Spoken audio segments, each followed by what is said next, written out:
നാരായണ.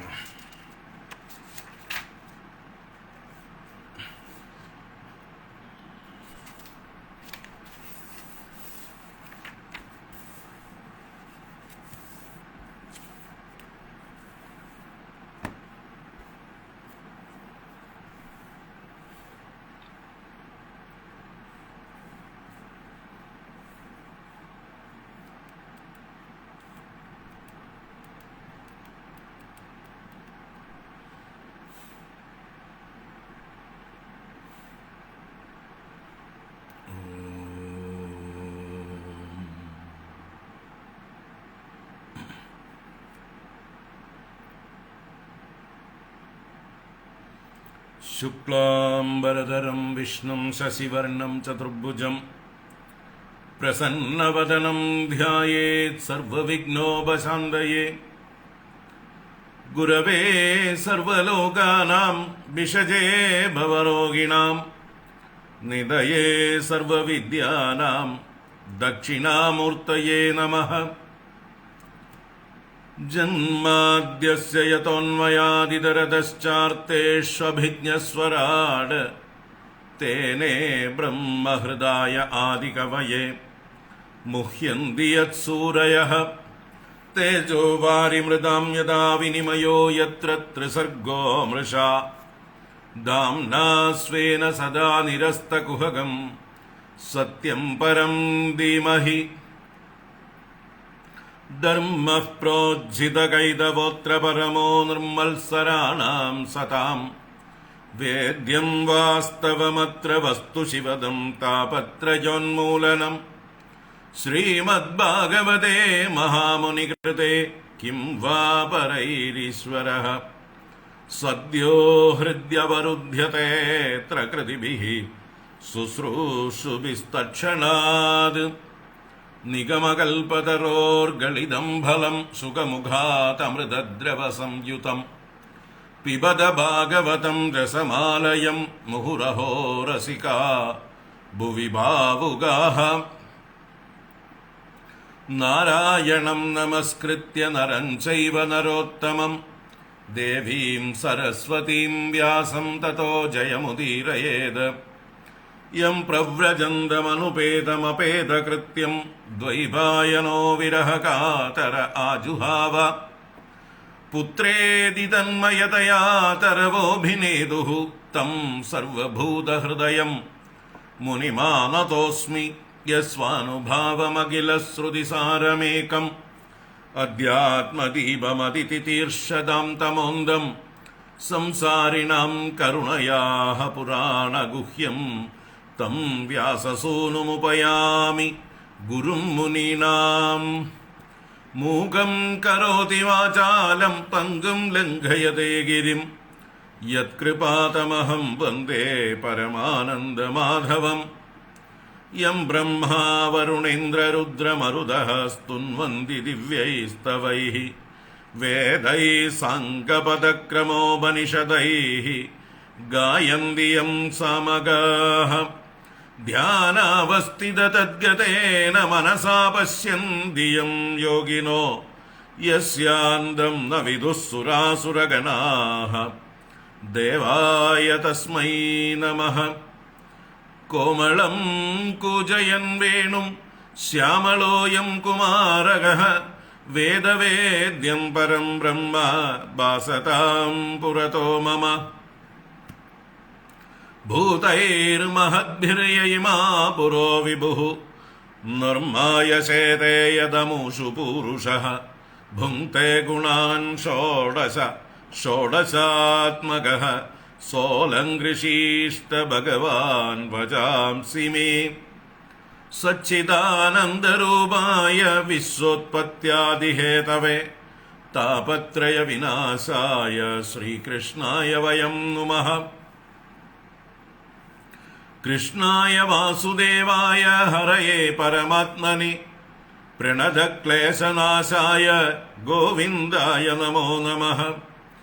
कृष्णाय वासुदेवाय देवकीनन्दनाय च नन्दगोपकुमाराय गोविन्दाय नमो नमः.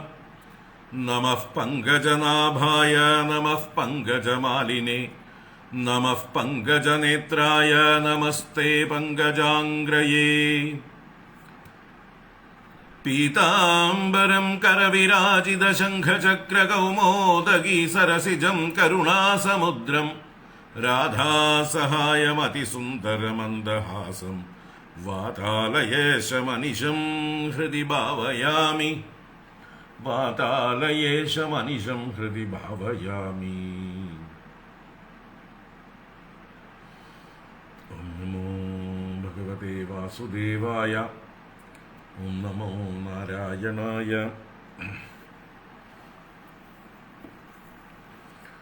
ഓം ശ്രീകൃഷ്ണ പരമാത്മനേ നമഃ. ഓം നമോ നാരായണായ.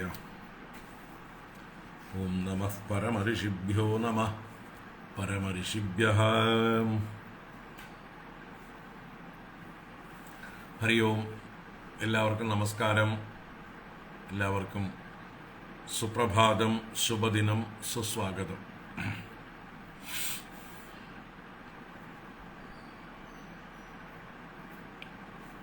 ശങ്കരസ്തോത്ര ശ്രീമദ് ഭാഗവത ജ്ഞാന ഗംഗയിലേക്ക് ഏവർക്കും സുസ്വാഗതം.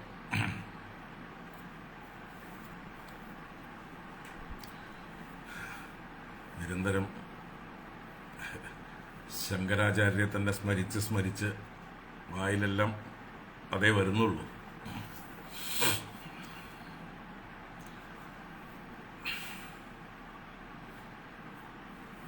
ഇന്നലെ മുഴുവൻ ആചാര്യ ഭഗവത് പാദരുടെ സ്മരണയിൽ അദ്ദേഹത്തിൻ്റെ ജന്മസ്ഥലത്ത് തീർത്ഥാടനത്തിൻ്റെ കാലടി തീർത്ഥാടനം എന്നൊരു പദ്ധതിയെക്കുറിച്ച് ആലോചന പദ്ധതികളുമായിട്ട് കാലടിയിലും ആചാര്യ ഭഗവത് പാദരുടെ ബാല്യവുമായി ബന്ധപ്പെട്ട ക്ഷേത്രങ്ങളും അതുപോലെയുള്ള സ്ഥലങ്ങളിലുമായിരുന്നു. ഇന്നത്തെ സൗന്ദര്യലഹരി ഉപാസനാ മണ്ഡലിയുടെ ക്ലാസ്സിൽ വിശദമായിട്ട് ഇന്നലെ എന്തൊക്കെയാണ് നടന്നത്, എന്തൊക്കെയാണ് ചെയ്തത്, എന്തൊക്കെയാണ് പദ്ധതികൾ ആവിഷ്കരിച്ചത്, അതിനെക്കുറിച്ചൊക്കെ പറഞ്ഞിട്ടുണ്ട്. സൗന്ദര്യലഹരി ഉപാസനാ മണ്ഡലിയിലെ ആ പ്രഭാഷണം കേൾക്കുക. നമ്മുടെ തന്നെ ശങ്കരചരിതം എന്നുള്ളതായിട്ടുള്ള പരിപാടി ഡെയിലി അല്ല, ഒന്നരാടം സൗന്ദര്യലഹരിയുടെ ഉപാസനാ മണ്ഡലിയിൽ വരുന്നുണ്ട്. നിങ്ങളെല്ലാം അറിഞ്ഞു കാണുമെന്ന് വിചാരിക്കണം. അറിയാത്തവരുണ്ടെങ്കിൽ ഇനിയും അതിൽ ചേരണം. സൗന്ദര്യലഹരി ഉപാസനാ മണ്ഡലിയിൽ ചേരണം.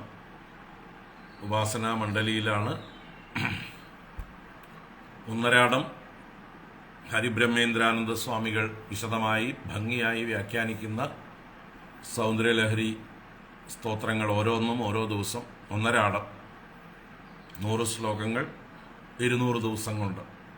അതോടൊപ്പം തന്നെ ഒന്നരാടം സ്വാമിജി പറയുന്നതായിട്ടുള്ള, എന്നുവെച്ചാൽ ഞാൻ തന്നെ പറയുന്നതായിട്ടുള്ള ശങ്കരചരിതം പരമ്പരയാ വരുന്നുണ്ട്.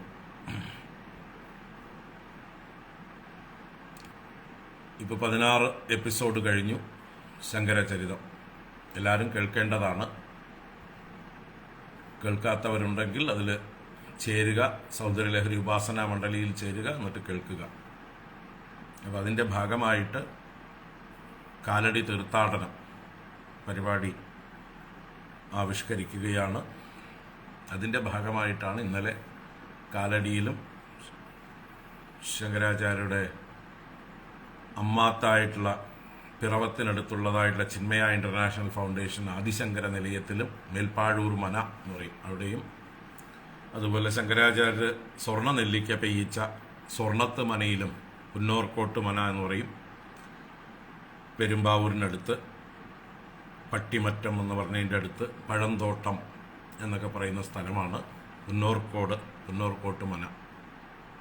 അവിടെയും അതുപോലെ ശങ്കരാചാര്യരുടെ അച്ഛൻ പൂജിച്ചിരുന്ന കാർത്യായനി ക്ഷേത്രം മാണിക്യമംഗലം, അവിടെയും അതുപോലെ അമ്മയ്ക്ക് വേണ്ടി ഭഗവാൻ വടക്കുംനാഥൻ പ്രത്യക്ഷമായി അമ്മയ്ക്ക് തിങ്കൾ ഭജനത്തിന് വേണ്ടി സൗകര്യമായിട്ടുള്ള ആ സ്ഥാനം വെള്ളമാൻ തുള്ളി എന്ന് പറയുന്നതായിട്ടുള്ള സ്ഥലം ശിവക്ഷേത്രം. ഇതെല്ലാം കാലടിക്ക് ചുറ്റുമാണ് വെള്ളമാൻ തുള്ളി. അപ്പോൾ ആ സ്ഥലത്തൊക്കെ ഞങ്ങൾ ഇന്നലെ ദർശനം ചെയ്യുകയും പല കാര്യങ്ങൾ ആലോചിക്കുകയും ചെയ്തിട്ടുണ്ട്. ഈ വരുന്ന ശങ്കര ജയന്തി മുതൽ അത് പ്രാബല്യത്തിൽ വരുത്തണം. വൈശാഖ മാസത്തിലെ പ്രഥമ മുതൽ പഞ്ചമി വരെയുള്ളതായിട്ടുള്ള ദിവസങ്ങളാണ് ഈ കാലടി തീർത്ഥാടനത്തിനായിക്കൊണ്ട് നിശ്ചയിക്കപ്പെട്ടിട്ടുള്ളതായിട്ടുള്ള വിശേഷ ദിവസങ്ങൾ. എപ്പോഴും പോവാം കാലടിക്ക്, എങ്കിലും ഈ ഒരു 5 ദിവസം കാലടി തീർത്ഥാടനം എന്നുള്ള പേരിൽ കൂടുതൽ ആഘോഷമായി നടത്താൻ ശങ്കരോത്സവം എന്ന പേരിൽ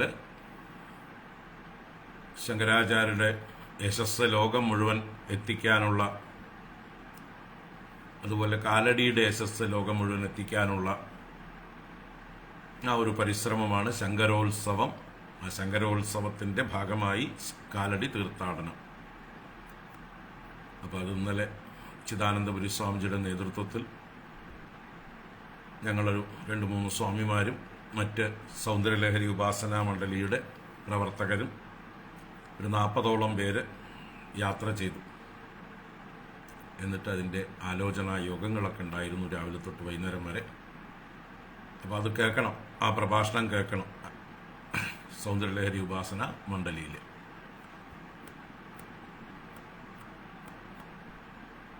അപ്പോൾ അതാണ് എപ്പോഴും ശങ്കരാചാര്യരെക്കുറിച്ച് തന്നെ പറഞ്ഞും ചിന്തിച്ചും സ്തോത്രങ്ങൾ ചൊല്ലിയും അദ്ദേഹത്തിൻ്റെ നാമമേ നാവിൽ വരുന്നുള്ളൂ.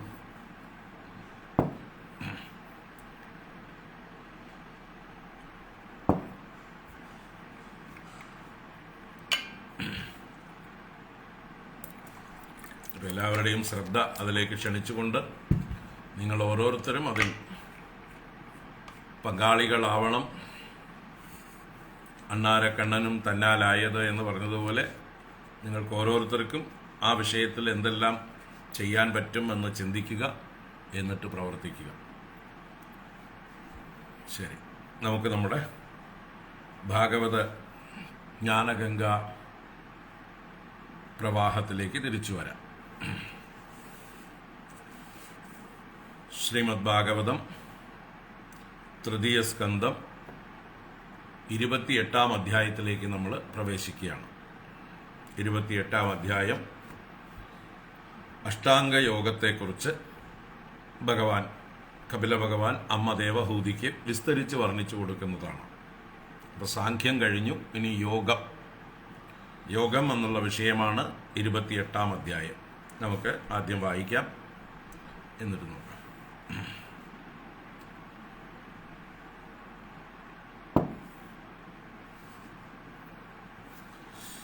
ഓം നമോ ഭഗവതേ വാസുദേവായ. അഥ ശ്രീമദ്ഭാഗവതേ തൃതീയസ്കന്ധേ 28-തമോऽധ്യായः. ശ്രീഭഗവാനുവാച യോഗസ്യ ലക്ഷണം വക്ഷ്യേ സബീജസ്യ നൃപാത്മജേ മനോ യേനൈവ വിധിനാ പ്രസന്നം യാതി സത്പദം സ്വധർമാചരണം ശക്ത്യാ വിധർമാച്ച നിവർത്തനം ദൈവാദ്ലബ്ധേന സന്തോഷഃ ആത്മവിച്ചരണാർച്ചനം ഗ്രാമ്യധർമ്മനിവൃത്തിശ്ച മോക്ഷധർമ്മരതിസ്തദാ മിതമേധ്യാദനം ശശ്വദ്വിവിക്തക്ഷേമസേവനം അഹിംസാ സത്യമസ്തേയം യാവദർത്ഥപരിഗ്രഹഃ ബ്രഹ്മചര്യം തപഃശൗചം സ്വാധ്യായഃ പുരുഷാർച്ചനം മൗനം സദാസനജയഃ സ്ഥൈര്യം പ്രാണജയഃ ശനൈഃ പ്രത്യാഹാരശ്ചേന്ദ്രിയാണാം വിഷയാദ് മനസാ ഹൃദി സ്വധിഷ്ണ്യാനാം ഏകദേശേ മനസാ പ്രാണധാരണം വൈകുണ്ഠലീലാവിദ്യാനം സമാധാനം തദാത്മനഃ ഏതൈരന്യൈശ്ച പതിഭിഃ മനോദുഷ്ടം അസത്പദം ബുദ്ധ്യാ യുഞ്ജീത ശനകൈഃ ചിദപ്രാണോ ഹ്യതന്ത്രിതഃ ശുചൗ ദേശേ പ്രതിഷ്ഠാപ്യ വിചിദാസന ആസനം തസ്മിൻ സ്വസ്തി സമാസീനഃ ഋജുകായഃ സമഭ്യസേത് പ്രാണസ്യ ശോധയേന്മാർഗം പൂരകുംഭകരേചകൈഃ പ്രതികൂലേന വാ ചിത്തം യഥാ സ്ഥിരമചഞ്ചലം മനോചിരാത് സ്യാത് വിരജം ചിദശ്വാസസ്യ യോഗിനഃ വായുഗ്നിഭ്യാം യഥാ ലോഹം ധുമാദം ത്യജതി വൈമലം പ്രാണായാമൈർദഹേ ദോഷാൻ ധാരണാഭിശ്ച കിൽബിഷാൻ പ്രത്യാഹാരേണ സംസർഗാൻ ധ്യാനേന അനീശ്വരാൻ ഗുണാൻ യഥാ മനസ്വം വിരജം യോഗേന സുസമാഹിതം കാഷ്ടാം ഭഗവതോ ധ്യായേത് സ്വനാസാഗ്രാവലോകനഃ പ്രസന്നവദനാംബോജം പത്മഗർഭാരുണീക്ഷണം നീലോൽപലദളശ്യാമം ശംഖചക്രഗദാധരം ലസൽ പങ്കജ കിഞ്ചൽ കപീതകൗശേയവാസസം ശ്രീവത്സവക്ഷസംഭ്രാജത് കൗസ്തുഭാമുക്തകന്ധരം മത്തദ്വിരേപകലയാ പരീതം വനമാലയാ പരാർദ്യഹാരവലയ കിരീടാംഗതനൂപുരം കാഞ്ചീകുണോല്ലസത്ശ്രോണീം ഹൃദയാംബോജവിഷ്ടരം ദർശനീയതമം ശാന്തം മനോനയനവർദ്ധനം അപീച്യ ദർശനം ശശ്വൽ സർവലോക നമസ്കൃതം സന്ധം വയസി കൈശോരേ ഭൃത്യാനുഗ്രഹകാതരം കീർത്തന്യതീർത്ഥയശസം പുണ്യശ്ലോകയശസ്കരം ധ്യായേത് ദേവം സമഗ്രാംഗം യാവന്നച്യവതേ മനഃ സ്ഥിതം വ്രജന്തമാസീനം ശയാനം വാ ഗുഹാശയം പ്രേക്ഷണീയേ ഹിതം ധ്യായേത് ശുദ്ധഭാവേന ചേതസാ തസ്മിൻ ലബ്ധപദം ചിത്തം സർവാവയവ സംസ്ഥിതം വിലക്ഷ്യൈകത്ര സംയുജ്യാത് അംഗേ ഭഗവതോ മുനിഃ സഞ്ചിന്തയേത് ഭഗവതശ്ചരണാരവിന്ദം വജ്രാങ്കുശധ്വജ സരോരുഹലാഞ്ജനാഢ്യം ഉത്തുംഗരക്തവിലസന്നകചക്രവാളജ്യോത്സ്നാഭിരാഹതമഹത് ഹൃദയാന്ധകാരം യച്ഛൗജനിസൃതസരിൽ പ്രവരോദകേന തീർത്ഥേന മൂർധ്ന്യധികൃതേന ശിവ ശിവോഭൂത് ധ്യാതുർമനഃശമലശൈലനിസൃഷ്ടവജ്രം ധ്യായേച്ചിരം ഭഗവതശ്ചരണാരവിന്ദം ജാനുദ്വയം ജലജലോചനയാ ജനന്യ ലക്ഷ്മ്യാഖിലസ്യ സുരവന്ദിതയാ വിധാതുഃ ഊർവോർനിധായ കരപല്ലവരോജിഷായത് സംലാളിതം ഹൃദി വിഭോരഭവസ്യ കുര്യാത് ഊരൂ സുപർണഭുജയോരതിശോഭമാനൗ ഓജോനിധി അതസികാ കുസുമാവഭാസൗ വ്യാലം വിപീതവരവാസസി വർത്തമാന കാഞ്ചീകലാപ പരിരംബിനിതംബിംബം നാഭിഹ്രദം ഭുവനകോശഗുഹോദരസ്ഥം യത്രാത്മയോനിധിഷണാഖിലലോകപദ്മം വ്യൂഢം ഹരിന്മണിവൃഷസ്തനയോരമുഷ്യ ധ്യായേദ്വയം വിശദഹാരമയൂഖഗൗരം വക്ഷോദിവാസം ഋഷഭസ്യ മഹാവിഭൂതേഃ പുംസാം മനോനയന നിർവൃതിമാദധാനം കണ്ഠം ച കൗസ്തുഭമണേർ അതിഭൂഷണാർത്ഥം കുര്യാത് മനസ്യഖിലലോക നമസ്കൃതസ്യ ബാഹൂംശ്ച മന്ദരഗിരേഃ പരിവർത്തനേന നിർനിക്ത ബാഹുവലയാൻ അധിലോകപാലാൻ സഞ്ചിന്തയേത് ദശശതാരം അസഹ്യതേജഃ ശംഖം ച തൽകരസരോരുഹരാജഹംസം കൗമോദകീം ഭഗവതോ ദയിതാം സ്മരേത ദിഗ്ധാമരാദിഭടശോണിതകർദമേന മാലാം മധുവ്രതവരോദഗിരോപഗുഷ്ടാം ചൈത്യസ്യ തത്വമമലം മണിം അസ്യ കണ്ഠേ ഭൃത്യാനുകമ്പിതധിയേഹ ഗൃഹീതമൂർത്തേഃ സഞ്ചിന്തയേത് ഭഗവതോ വദനാരവിന്ദം യദ്വിസ്ഫുരന്മകരകുണ്ടലവൽഗിതേന വിദ്യോദിതാമലകപോലമുദാരനാസം യശ്രീനികേതമളിഭിഃ പരിസേവ്യമാനം ഭൂത്യാ സ്വയാ കുടിലകുന്തളവൃന്ദജുഷ്ടം മീനദ്വയാശ്രയമധിക്ഷിപദബ്ജനേത്രം ധ്യായേന്മനോമയമതന്ത്രിത ഉല്ലസദ്ഭ്രൂ തസ്യാവലോകമധികം കൃപയാദിഘോരതാപത്രയോപശമനായ നിസൃഷ്ടമക്ഷ്ണോഃ സ്നിഗ്ധസ്മിതാനുഗുണിതം വിപുലപ്രസാദം ധ്യായേച്ചിരം വിപുലഭാവനയാ ഗുഹായാം ഹാസം ഹരേരവനതാഖിലലോകതീവ്രശോകാശ്രുസാഗര വിശോഷണമത്യുദാരം സമ്മോഹനായ രചിതം നിജമായയാസ്യ ഭ്രൂമണ്ഡലം മുനികൃതേ മകരധ്വജസ്യ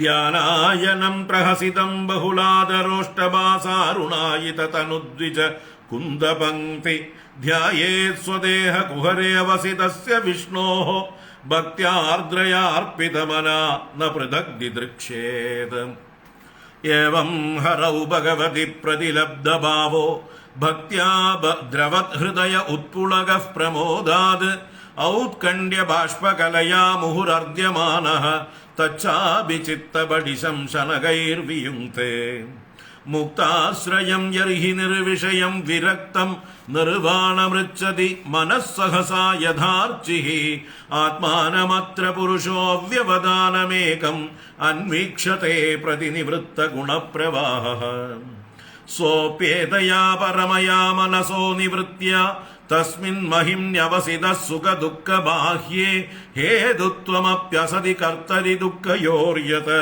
സ്വാത്മൻ വിദത്ത ഉപലബ്ധ പരാത്മകാഷ്ടഃ ദേഹം ച തം ന ചരമസ്ഥിതമുത്ഥിതം വാ സിദ്ധോ വിപശ്യതി യതോദ്യഗമത്സ്വരൂപം ദൈവാദുപേതമത ദൈവവശാദപേതം വാസോ യഥാ പരികൃതം മതിരാമദന്തഃ ദേഹോഭിദൈവവശകഃ ഖലു കർമ്മ യാവത് സ്വാരംഭകം പ്രതി സമീക്ഷത ഏവ സാസുഃ താം സപ്രപഞ്ചമധിരൂഢ സമാധിയോഗഃ സ്വാപ്നം പുനർന ഭജതേ പ്രതിബുദ്ധവസ്തുഃ യഥാ പുത്രാച്ച വിത്താച്ച പൃഥങ് മർത്യഃ പ്രതീയത്തെ അപ്യാത്മത്വേനാഭിമദാത് ദേഹാദേഹേ പുരുഷസ്തദാ യതോൽമുഖാത് വിസ്ഫുലിംഗാത് ധൂമാത്മാഭിസ്വസംഭവാത് അപ്യാത്മത്വേനാഭിമദാത് യഥാഗ്നിഃ പൃഥഗുൽമുഖാത് ഭൂതേന്ദ്രിയാന്തഃകരണാത് പ്രധാനാജ്ജീവസംജ്ഞിതാത് ആത്മാ തഥാ പൃഥഗ് ദ്രഷ്ടാ ഭഗവാൻ ബ്രഹ്മസംജ്ഞിതഃ സർവഭൂതേഷു ചാത്മാനം സർവഭൂതാനി ചാത്മനി ഈക്ഷേതാനന്യഭാവേന ഭൂതേഷ്വിവ തദാത്മതാം സ്വയോനിഷു യഥാ ജ്യോതിഃ ഏകം നാനാ പ്രദീയത്തെ യോനീനാം ഗുണവൈഷമ്യാത് തഥാത്മാ പ്രകൃതൗ സ്ഥിതഃ തസ്മാദിമാം സ്വാം പ്രകൃതിം ദൈവീം സദസദാത്മികാം ദുർവിഭാവ്യാം പരാഭാവ്യസ്വരൂപേണ അവതിഷ്ഠത്തെ. ഹരി ഓം. ഇത് ശ്രീമദ്ഭാഗവതേ മഹാപുരാണേ പാരമഹംസ്യാം സംഹിതായാം തൃതീയസ്കന്ധേ കാപിലേയോപാഖ്യാനേ സാധനാനുഷ്ഠാനം നാമ അഷ്ടാവിംശതിതമോऽധ്യായഃ. സർവത്ര ഗോവിന്ദനാമ സങ്കീർത്തനം. ഗോവിന്ദ ഗോവിന്ദ. നാരായണാഖില ഗുരോ ഭഗവൻ നമസ്തേ. നാരായണാഖില ഗുരോ ഭഗവൻ നമസ്തേ. നാരായണാഖില ഗുരോ ഭഗവൻ നമസ്തേ.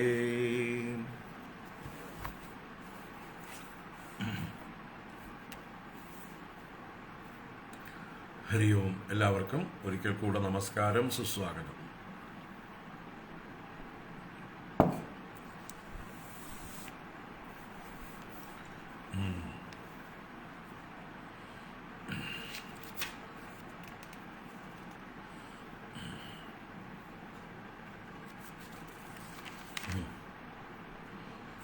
ഹരി ഓം.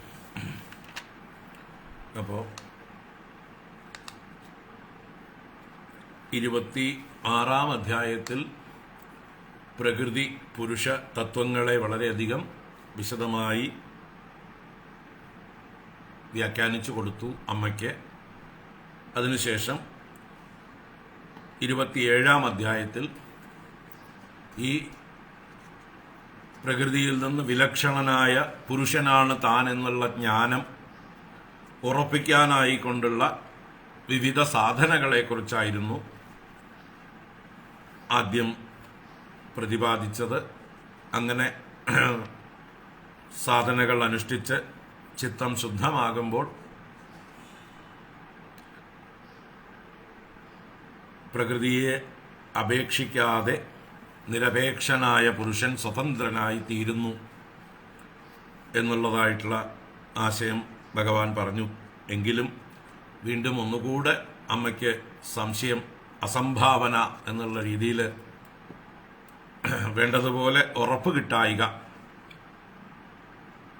അതുകൊണ്ട് വീണ്ടും സംശയം ചോദിച്ചു. പ്രകൃതിയും പുരുഷനും പരസ്പരം ആശ്രയിച്ചു നിൽക്കുന്നവരല്ലേ, അവരെങ്ങനെ വിട്ടുമാറുക? അന്യോന്യ അപാശ്രയത്വാത് നിത്യത്വാത് അനയോഹോ. നിത്യത്വം, രണ്ടിൻ്റെയും നിത്യത്വം ഹേതുവായിട്ടും പരസ്പരം ആശ്രയിച്ചിരിക്കുന്നത് കൊണ്ടും എങ്ങനെ വിട്ടുമാറാൻ പറ്റും? അതിനൊരു ദൃഷ്ടാന്തം പറഞ്ഞത്, ഗന്ധത്തിൽ നിന്ന് അല്ലെങ്കിൽ ഭൂമിയിൽ നിന്ന് ഗന്ധത്തിന് വേറിടാൻ പറ്റുമോ? ജലത്തിൽ നിന്ന് രസത്തിന് വേറിടാൻ പറ്റുമോ എന്നുള്ള ദൃഷ്ടാന്തവും ചോദിച്ചു.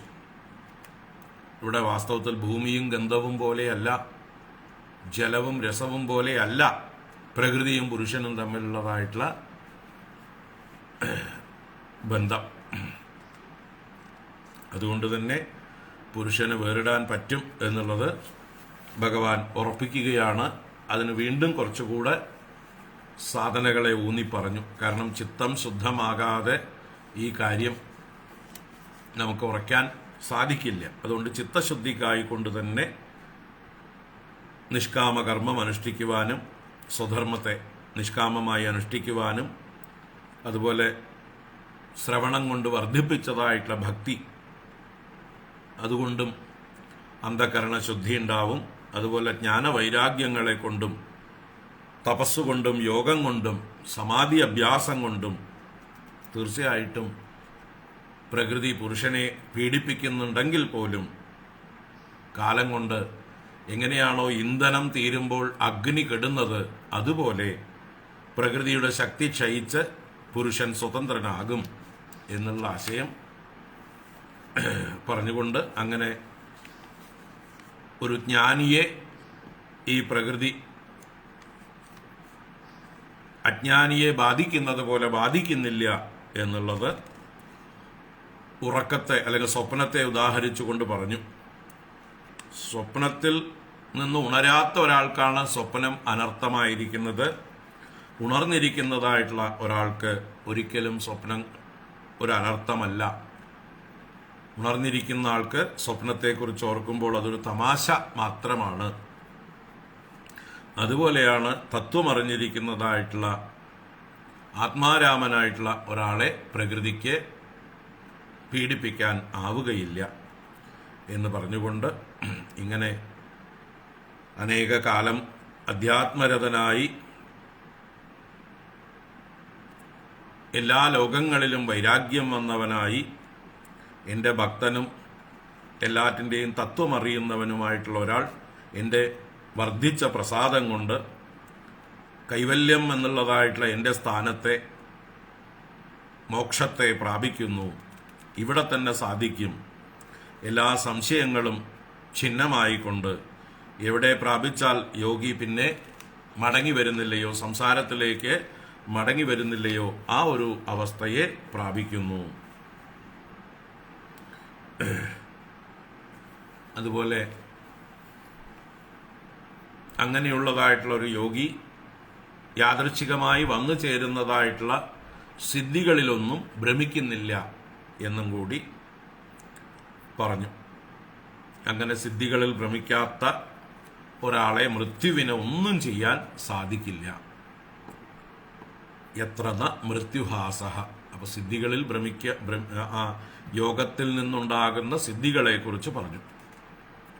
ഇനി 28-ാം അധ്യായത്തിൽ ഈ സിദ്ധികളെ ഉണ്ടാക്കുന്നതായിട്ടുള്ള യോഗത്തെക്കുറിച്ചാണ്, അഷ്ടാംഗ യോഗത്തെക്കുറിച്ചാണ് ഭഗവാൻ പറയാൻ ആരംഭിക്കുന്നത്. നമുക്ക് നോക്കാം. ഓം നമോ ഭഗവതേ വാസുദേവായ. അഥ അഷ്ടാവിംശതിതമോऽധ്യായഃ. ശ്രീഭഗവാനുവാച. യോഗസ്യ ലക്ഷണം വക്ഷ്യേ സബീജസ്യ നൃപാത്മജേ മനോ യേനൈവ വിധിനാ പ്രസന്നം യാതി സത്പദം. അമ്മയോട് കപില ഭഗവാൻ പറയുകയാണ്, ഹേ നൃപാത്മജേ, അല്ലയോ രാജകുമാരി അല്ലെങ്കിൽ രാജപുത്രി, സ്വയംഭൂ മനുവിൻ്റെ പുത്രിയല്ലേ.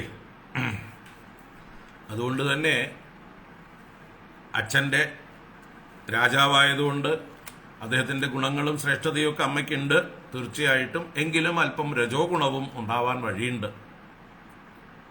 ഇപ്പൊ രജോഗുണമാണ് മനസ്സിനെ ചഞ്ചലമാക്കിക്കൊണ്ടേയിരിക്കുന്നത്. ആ രജോ ഗുണത്തെ ക്ഷയിപ്പിക്കാൻ, ശമിപ്പിക്കാൻ, മനസ്സിന്റെ ചാഞ്ചല്യത്തെ ഇല്ലാതാക്കാൻ ഏറ്റവും ഉത്തമമായിട്ടുള്ള മാർഗമാണ് അഷ്ടാംഗയോഗം. യോഗ ചിത്തവൃത്തി നിരോധ. ചിത്തത്തിന്റെ വൃത്തികളെ, ചാഞ്ചല്യത്തെയെല്ലാം അടക്കാനുള്ള മാർഗമാണ് യോഗം. അപ്പൊ അമ്മയെ നൃപാത്മജേ എന്ന് വിളിച്ചുകൊണ്ട്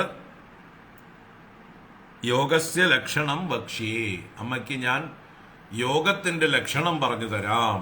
അഹം വക്ഷ്യേ, വക്ഷ്യേ എന്ന് പറഞ്ഞാൽ ഞാൻ പറഞ്ഞു തരാം, വചിക്കാം എന്നാണ്. എങ്ങനെയുള്ള യോഗസ്യ? സബീജസ്യ യോഗസ്യ എന്ന് പറഞ്ഞു. ഇവിടെ സബീജസ്യ യോഗസ്യ എന്ന് പറഞ്ഞാല് ബീജം എന്ന് പറഞ്ഞാൽ ഇവിടെ കാരണം എന്നർത്ഥമാണ്. ഇവിടെ ആലംബം എന്നുള്ള അർത്ഥത്തില് ആലംബത്തോടു കൂടിയതായിട്ടുള്ള യോഗം എന്ന് പറഞ്ഞാല് ധ്യാനിക്കാൻ ഏതെങ്കിലും ഒരു ആലംബത്തെ ആശ്രയിച്ചുകൊണ്ടുള്ളതായിട്ടുള്ള യോഗം. മറ്റത് നിർബീജമായിട്ടുള്ള യോഗമുണ്ട്. നിർബീജമായിട്ടുള്ള യോഗം എന്ന് പറഞ്ഞാൽ നിർഗുണ നിരാകാരമായിരിക്കുന്ന ആത്മതത്വത്തെ ധ്യാനിക്കുന്നതാണ് നിർബീജമായിട്ടുള്ള യോഗം. ഇവിടെ സബീജം എന്നുള്ളതായിട്ടുള്ള യോഗമാണ് പറയുന്നത്. അതിലൂടെ ഈശ്വരനെ ധ്യാനിക്കുവാനുള്ള, ഈശ്വരനെ തന്നെ ആലംബനമാക്കിക്കൊണ്ട് ആ ആലംബനത്തോടു കൂടിയതായിട്ടുള്ള യോഗം സബീജമായിട്ടുള്ള യോഗം. അപ്പൊ യോഗത്തെ രണ്ടു തരത്തിൽ തിരിക്കാം: നിർബീജമായ യോഗം, സബീജമായിട്ടുള്ള യോഗം. സബീജമായിട്ടുള്ള യോഗത്തിൽ ഈശ്വര ധ്യാനമുണ്ട്, ഈശ്വരന്റെ രൂപ ധ്യാനമുണ്ട്, അംഗപ്രത്യംഗ ധ്യാനമുണ്ട്. മനസ്സിന് ആലംബനമായിട്ട്, മനസ്സിനൊരു ആശ്രയമായിട്ട്. മറ്റിടത്ത് മനസ്സിന് ആലംബനമില്ല. നിർഗുണ നിരാകാരമായ ആ ബ്രഹ്മതത്വത്തെ, ആത്മതത്വത്തെ ചിന്തിക്കുന്നതാണ്, അതിനെ ധ്യാനിക്കുന്നതാണ് നിർബീജമായിട്ടുള്ള യോഗം. അപ്പൊ ഇവിടെ സബീജസ്യ യോഗസ്യ ലക്ഷണം വക്ഷ്യേ. ബീജത്തോടുകൂടിയ അഥവാ ആലംബനത്തോടുകൂടിയ യോഗത്തിന്റെ ലക്ഷണത്തെ ഞാൻ അമ്മയ്ക്ക് പറഞ്ഞു തരാം. എന്തിനു വേണ്ടി? മനോ ഏനൈവ വിധിന പ്രസന്നം യാതി സൽപദം. ഏനയേവ വിധിന, ഏതൊരു വിധി കൊണ്ട്, ഏതൊരു അനുഷ്ഠാനം കൊണ്ട്,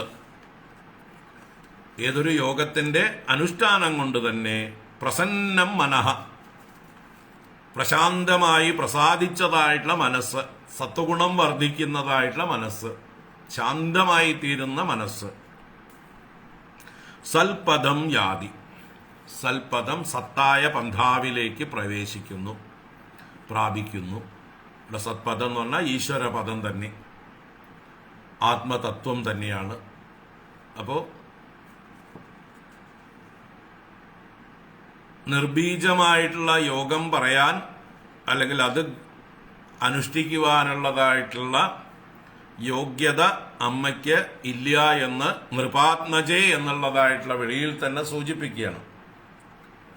രാജപുത്രി, രജോഗുണം ഉള്ളതുകൊണ്ട് അമ്മയുടെ മനസ്സ് ചഞ്ചലമായിരിക്കും. അതുകൊണ്ട് തന്നെ നിർഗുണ നിരാകാരമായിരിക്കുന്ന യോഗം അമ്മയ്ക്ക് അഡ്വൈസബിൾ അല്ല, സ്യൂട്ടബിൾ അല്ല.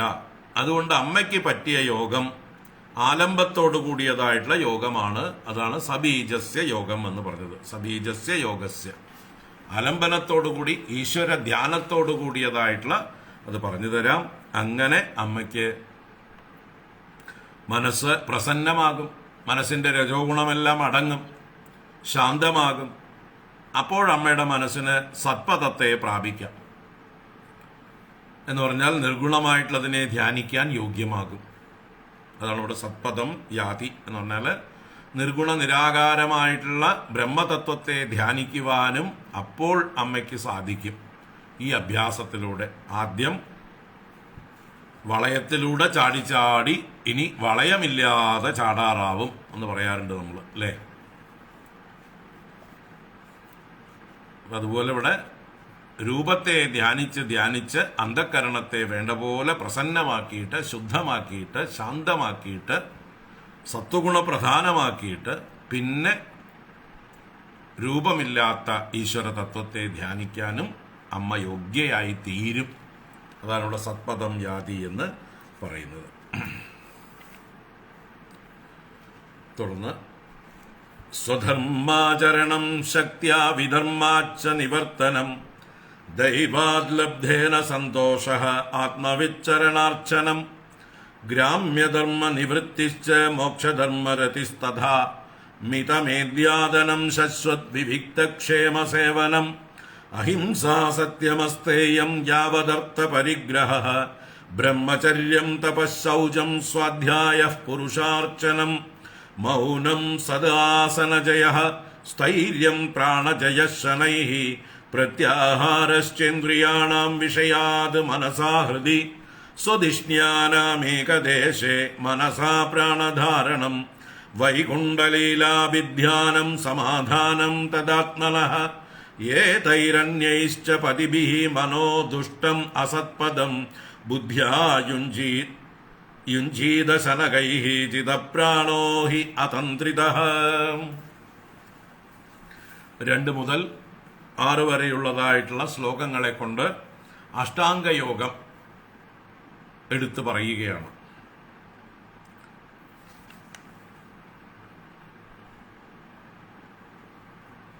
പിന്നീട് പതഞ്ജലി മഹർഷി വളരെ വിപുലമായി വ്യാഖ്യാനിച്ചിട്ടുള്ളതാണ് ഈ അഷ്ടാംഗയോഗം. ഈ പതഞ്ജലി മഹർഷിക്ക് മുമ്പും അഷ്ടാംഗയോഗമുണ്ട്. ഋഷീശ്വരന്മാർ, പൂർവീകരായിട്ടുള്ള ഋഷീശ്വരന്മാരും അഭ്യസിച്ചിരുന്നത് തന്നെയാണ്. അതിനെ ഒരു ശാസ്ത്രമായി വളരെ ശാസ്ത്രീയമായി സയന്റിഫിക്കായി ഒരു മെത്തഡോളജിയോടുകൂടി അവതരിപ്പിച്ച യോഗത്തിൻ്റെ ആചാര്യനാണ് പതഞ്ജലി മഹർഷി. സാക്ഷാൽ ആദിശേഷ ഭഗവാന്റെ അവതാരമായിട്ട് തന്നെയാണ് പതഞ്ജലി മഹർഷിയെ കണക്കാക്കുന്നത്. അപ്പോൾ ആ അഷ്ടാംഗ യോഗം ഇവിടെ കപില ഭഗവാൻ അമ്മയ്ക്ക് ഉപദേശിക്കുകയാണ്. എന്തൊക്കെയാ പറയണത്? സ്വധർമാചരണം ശക്ത്യാ വിധർമാച്ച നിവർത്തനം ദൈവാത് ലബ്ധേന സന്തോഷഃ ആത്മവിച്ചരണാർച്ചനം ഗ്രാമ്യധർമ്മ നിവൃത്തിശ്ച മോക്ഷധർമ്മരതിസ്തഥാ മിതമേദ്യാദനം ശശ്വത് വിവിക്തക്ഷേമസേവനം. ഇപ്പോ യമം, നിയമം, ആസനം, പ്രാണായാമം, പ്രത്യാഹാരം, ധാരണ, ധ്യാനം, സമാധി, ഇതാണ് അഷ്ടാംഗങ്ങളെ യോഗത്തിൻ്റെ. യമം, നിയമം, ആസനം, പ്രാണായാമം, പ്രത്യാഹാരം, ധാരണ, ധ്യാനം, സമാധി. അപ്പം അതിൽ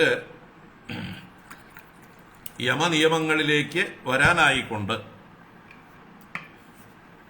അതിന് തന്നെ ആമുഖമായിട്ട് പറയുകയാണ്. യമം എന്ന് പറഞ്ഞാൽ എന്താണ്? യമം എന്ന് പറഞ്ഞാൽ യമ ഉപരമേ എന്നാണ് ധാത്വർത്ഥം. യമ എന്നുള്ള ധാതുവിൻ്റെ അർത്ഥം ഉപരമിക്കുക, ടു വിഡ്രോ, ടു കൺട്രോൾ എന്ന് 2 അർത്ഥമാണ്. നിയന്ത്രിക്കുക, പിൻവലിയുക, ഉപേക്ഷിക്കുക എന്നൊക്കെ അർത്ഥമാണ് യമശബ്ദത്തിന്. അപ്പോൾ ഇവിടെ ഉപരമമാണ്, ഉപരമിക്കുക, വിഡ്രോ ചെയ്യുക, പിൻവലിയുക. അപ്പൊ അരുതാത്തതിൽ നിന്നുള്ള പിൻവലിയൽ, വിഡ്രോവലാണ് യമം. നിയമം എന്ന് പറഞ്ഞാൽ അവശ്യ കർത്തവ്യതയാ നിയമഃ എന്ന നിയമത്തിന് വ്യാഖ്യാനം.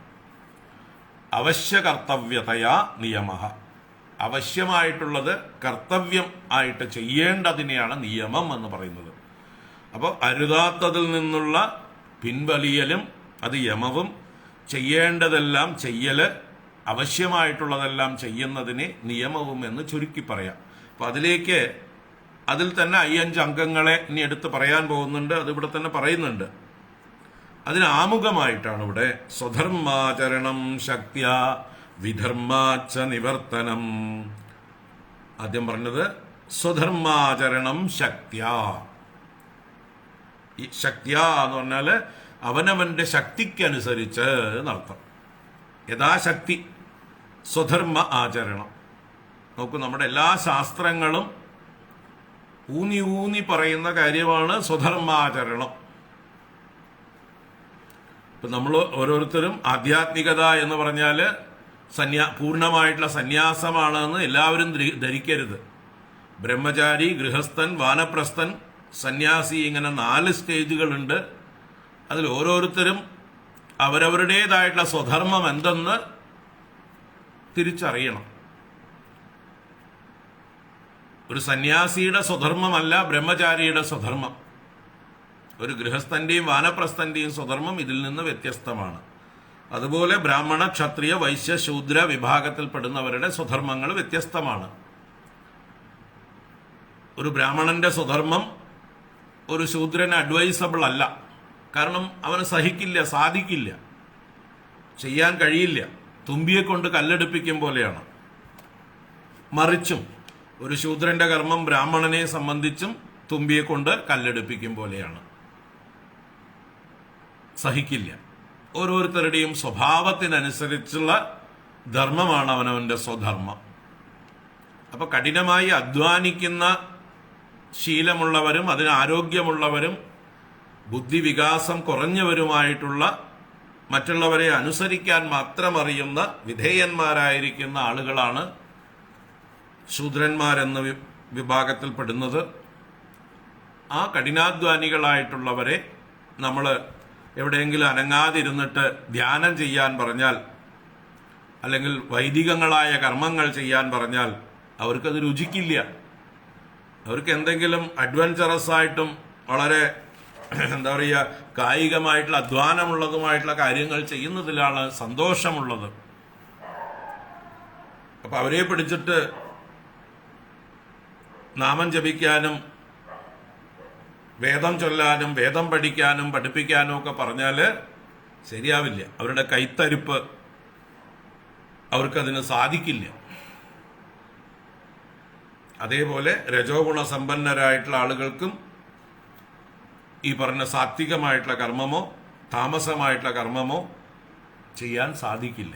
അപ്പൊ അവരവരുടെ സ്വഭാവം ആണ് ഏത് കർമ്മമാണ് ഇവർക്ക് സ്യൂട്ടബിൾ എന്ന് തീരുമാനിക്കുന്നത്. അല്ലാതെ ജാതി വ്യവസ്ഥയല്ല.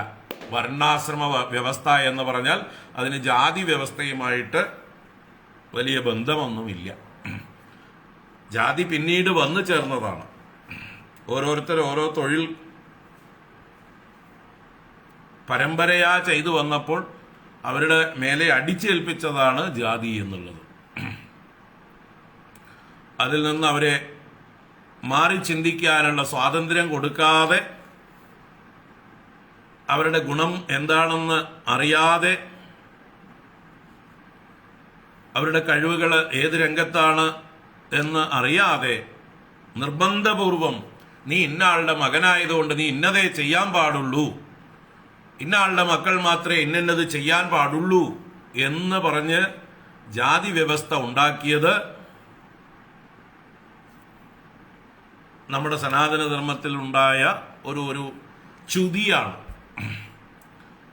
ശോഷണമാണ്. അത് നമ്മൾ കാലം കൊണ്ട് തിരുത്തിയേ പറ്റൂ.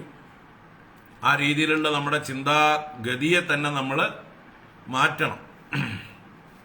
ഓരോരുത്തരുടെയും അഭിരുചി എന്താണ്, അവരുടെ ടേസ്റ്റ് എന്താണ്, അവർക്ക് ഏതിലാണ് താല്പര്യം, ആ അഭിരുചി അറിഞ്ഞു തന്നെ അവരുടെ തൊഴിൽ തീരുമാനിക്കുവാനുള്ള സ്വാതന്ത്ര്യം അവർക്ക് കൊടുക്കണം. അതാണ് വർണ്ണ വ്യവസ്ഥ. വർണ്ണവ്യവസ്ഥ ജാതി വ്യവസ്ഥയെ അല്ല. നമ്മൾ വർണ്ണാശ്രമധർമ്മം എന്ന് പറയുമ്പോൾ ഉടനെ ജാതി ചിന്ത നമ്മുടെ തലയിൽ വരരുത്. അത് മാറ്റിവെച്ചിട്ടുള്ള ഗുണപരമായിട്ടുള്ള ചിന്തയായിരിക്കണം. വർണ്ണാശ്രമധർമ്മത്തെക്കുറിച്ച് ഭഗവാൻ ഗീതയിൽ പറഞ്ഞത് ഗുണകർമ്മ വിഭാഗശഃ എന്നാണ്, അല്ലാതെ ജന്മകർമ്മ വിഭാഗശഃ എന്ന് പറഞ്ഞില്ല. ചാതുർവർണ്ണ്യം മയാ സൃഷ്ടം ജന്മകർമ്മ വിഭാഗശഃ എന്ന് പറയായിരുന്നു. നല്ല ചർച്ചയുണ്ടായിരുന്നു. അവിടെ പദങ്ങൾക്ക് ഒരു ചേർച്ചക്കുറവുമില്ല, വൃത്തഭംഗമൊന്നും വരുന്നില്ല. ഏറ്റവും സൂട്ടബിളായിട്ട് പറയാമായിരുന്നു. എന്നാ ഭഗവാൻ പറഞ്ഞില്ല ജന്മകർമ്മ വിഭാഗശഃ എന്ന്, ഗുണകർമ്മ വിഭാഗശഃ എന്നാണ് പറഞ്ഞത്. അതാണ് സയന്റിഫിക്. മറ്റത് അൺസയന്റിഫിക് ആണ്. അത് തള്ളിക്കളയേണ്ടതാണ്. ജാതി എന്നുള്ളത് നമ്മുടെ ഉള്ളിൽ നിന്ന് പോകണം. എങ്ങനെ പോകാൻ സമ്മതിക്കും? നമ്മുടെ രാഷ്ട്രീയക്കാർ സമ്മതിക്കില്ല. അവർക്കിവിടെ ജാതി നിലനിർത്തിയാൽ മാത്രമേ സവർണനും അവർണനും ദളിതനും എന്നൊക്കെ പറഞ്ഞ് തമ്മിലടിപ്പിക്കാൻ പറ്റുള്ളൂ. എന്നിട്ട് അവകാശങ്ങൾ കുറച്ച് പേർക്ക് മാത്രം കൊടുത്ത് അവരെ വോട്ട് ബാങ്കാക്കി മാറ്റുകയോ ഒക്കെ ചെയ്യാൻ പറ്റണമെങ്കിൽ ഇവിടെ ജാതി വ്യവസ്ഥ നിലനിർത്തണം. അത് രാഷ്ട്രീയക്കാരുടെ ഉദ്ദേശ്യമാണ്. അതുപോലെ ചില ജാതിയുടെ പേര് പറഞ്ഞുകൊണ്ട് സുഖിച്ചു നടക്കുന്നതായിട്ട് ജാതി എന്താ പറയുക, അതിൻ്റെ സംഘടനകളുടെ മേലെ ഇരിക്കുന്നവർ, NSSന്റെ മുകളിലിരിക്കുന്നവർ, SNDPയുടെ മുകളിലിരിക്കുന്നവർ, അല്ലെങ്കിൽ അതുപോലെയുള്ളതായിട്ടുള്ള സംഘടനകളുടെയൊക്കെ ജാതി സംഘടനകളുടെയൊക്കെ തലപ്പത്തിരിക്കുന്നവർക്ക് അവരുടേതായിട്ടുള്ള എന്താണ് ലാഭമുണ്ട്. അവർക്കും അവരുടെ കുടുംബത്തിനും അവർക്ക് വേണ്ടപ്പെട്ടവർക്കും ധാരാളം ലാഭമുണ്ട്. ആ ലാഭം കൊതിച്ചുകൊണ്ടാണ്, അല്ലാതെ അവരൊന്നും മനുഷ്യ സേവനം ഉദ്ദേശിച്ചുകൊണ്ടൊന്നുമല്ല ഈ പദവിയിൽ വന്നിരിക്കുന്നതെന്ന് നമുക്ക് വളരെ വ്യക്തമാണ് അവരുടെ ജീവിതത്തിൽ നിന്ന്, അവരുടെ പ്രവൃത്തികളിൽ നിന്ന്. നാട് നന്നാക്കാനോ അല്ലെങ്കിൽ ഈ ജാതിയിൽപ്പെട്ടവരെ നന്നാക്കാനോ കൂടിയല്ല. ഈ ജാതി എന്ന് കൃത്രിമമായി ഉണ്ടാക്കിയിട്ടുള്ളതാണെങ്കിലും ആ പേരിൽ അറിയപ്പെടുന്ന ആളുകൾക്ക് എന്തെങ്കിലും ക്ഷേമകരമായിട്ടുള്ളത് ചെയ്യണം എന്നുള്ളത് ഈ പറഞ്ഞ തലപ്പത്തിരിക്കുന്ന ഒരു പാർട്ടികൾക്കും ഇല്ല. ഈ NSSന്റെ ആണെങ്കിലും SNDPയുടെ ആണെങ്കിലും അതുപോലെയുള്ള ബ്രാഹ്മണ സഭയായിക്കോട്ടെ യോഗക്ഷേമ സഭയായിക്കോട്ടെ അതിൻ്റെയൊക്കെ തലപ്പത്തിരിക്കുന്നവർക്ക് അവരുടെ സ്വാർത്ഥത, ചില സ്ഥാനമാനങ്ങൾ, ചില ബെനിഫിറ്റ്സ് അവർ റെക്കമെൻഡ് ചെയ്താൽ പല കാര്യങ്ങളും ഇവിടെ നടക്കും. അവർക്ക് വേണ്ടിയതായിട്ടുള്ള പല കാര്യങ്ങളുണ്ട്. അവർക്ക് ചില കമ്മീഷന്റെ ചെയർപേഴ്സണോ അല്ലെങ്കിൽ മെമ്പർമാരോ ഒക്കെ ആയിട്ടിരിക്കാം. അല്ലാതെ സമൂഹം നന്നാവണമെന്നൊന്നും അവർക്കില്ല. ഇതൊക്കെ നമ്മൾ സത്യമായിട്ടുള്ള കാര്യങ്ങൾ പച്ചയ്ക്ക് പറഞ്ഞേ പറ്റൂ ഇന്നത്തെ കാലത്ത്. അതിൽ ആരെന്ത് വിചാരിച്ചാലും നമുക്ക് ഒരു കുഴപ്പമില്ല.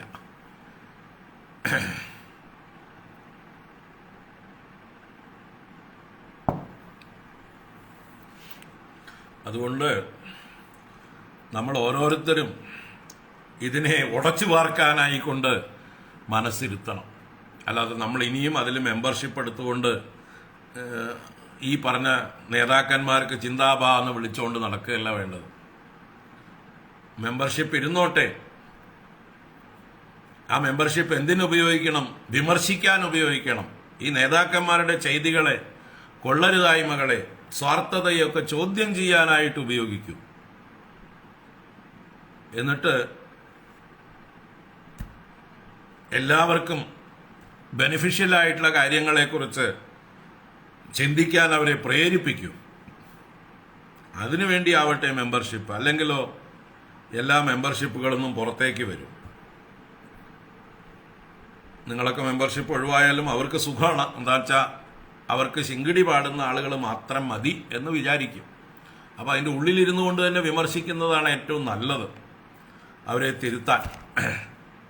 നമ്മളത് വേണ്ടാന്ന് പറഞ്ഞ്, മെമ്പർഷിപ്പ് വേണ്ടാന്ന് പറഞ്ഞ് നമ്മൾ പുറത്തേക്ക് വന്നാൽ അവർക്ക് കൂടുതൽ സൗകര്യമായി. ഈ പറയുന്ന പ്രസ്ഥാനങ്ങൾക്കൊക്കെ ധാരാളം ആസ്തി ഉണ്ടാക്കി വെച്ചിട്ടുണ്ട്.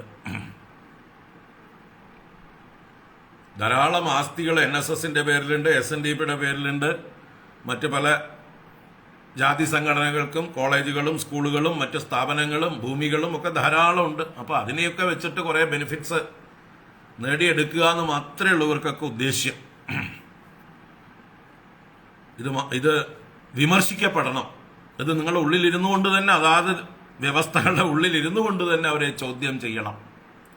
ചോദ്യം ചെയ്താൽ പുറത്താക്കല് സമ്മതിച്ചു കൊടുത്തുകൂടാ. ചോദ്യം ചെയ്യുന്നവരുടെ എണ്ണം കൂടിക്കൂടി വരണം. ഇപ്പൊ നമ്മുടെ ഗവർണർ ഇപ്പോഴുള്ള നമ്മുടെ ഭരണപക്ഷത്തെ പ്രതിപക്ഷത്തെയും ഒരുപോലെ ചോദ്യം ചെയ്തുകൊണ്ട് ഒറ്റയാനായിട്ട് അദ്ദേഹം പൊരുതുന്നുണ്ട്. അദ്ദേഹത്തെ ഇവർ പരമാവധി അവമാനിക്കുന്നുണ്ടെങ്കിലും അദ്ദേഹം അത് കണക്കാക്കാതെ അദ്ദേഹത്തിന് വേണമെങ്കിൽ മിണ്ടാതെ പുട്ടടിച്ചിരുന്നിട്ട് സുഖിച്ചിരുന്നിട്ട് പോകാം. പക്ഷെ അദ്ദേഹത്തിൻ്റെ മനസാക്ഷി, അദ്ദേഹത്തിൻ്റെ ധാർമ്മിക ബോധം അത് സമ്മതിക്കാത്തത് കൊണ്ട് അദ്ദേഹം കുറെ ചോദ്യങ്ങൾ ചെയ്തു. ഇപ്പം അദ്ദേഹത്തെ പരിഹസിച്ചുകൊണ്ട് ഈ രണ്ട് പാർട്ടികളും, ഈ ഭരണപക്ഷവും പ്രതിപക്ഷവും ഒറ്റക്കെട്ടായി നിന്നുകൊണ്ട് അദ്ദേഹത്തെ പരിഹസിക്കുന്നുണ്ട്, നിന്ദിക്കുന്നുണ്ട്, അദ്ദേഹത്തെ എങ്ങനെയെങ്കിലും പുകച്ച് പുറത്തിയാടിക്കാനുള്ള പണി നോക്കുന്നുണ്ട്. അതുപോലെ നമ്മൾ ഓരോരുത്തരും എവിടെ നിൽക്കുന്നു അവിടെ നിന്നുകൊണ്ട് അതാത് സംഘടനകളെ നേരെയാക്കാനായിക്കൊണ്ട് ശ്രമിക്കാം.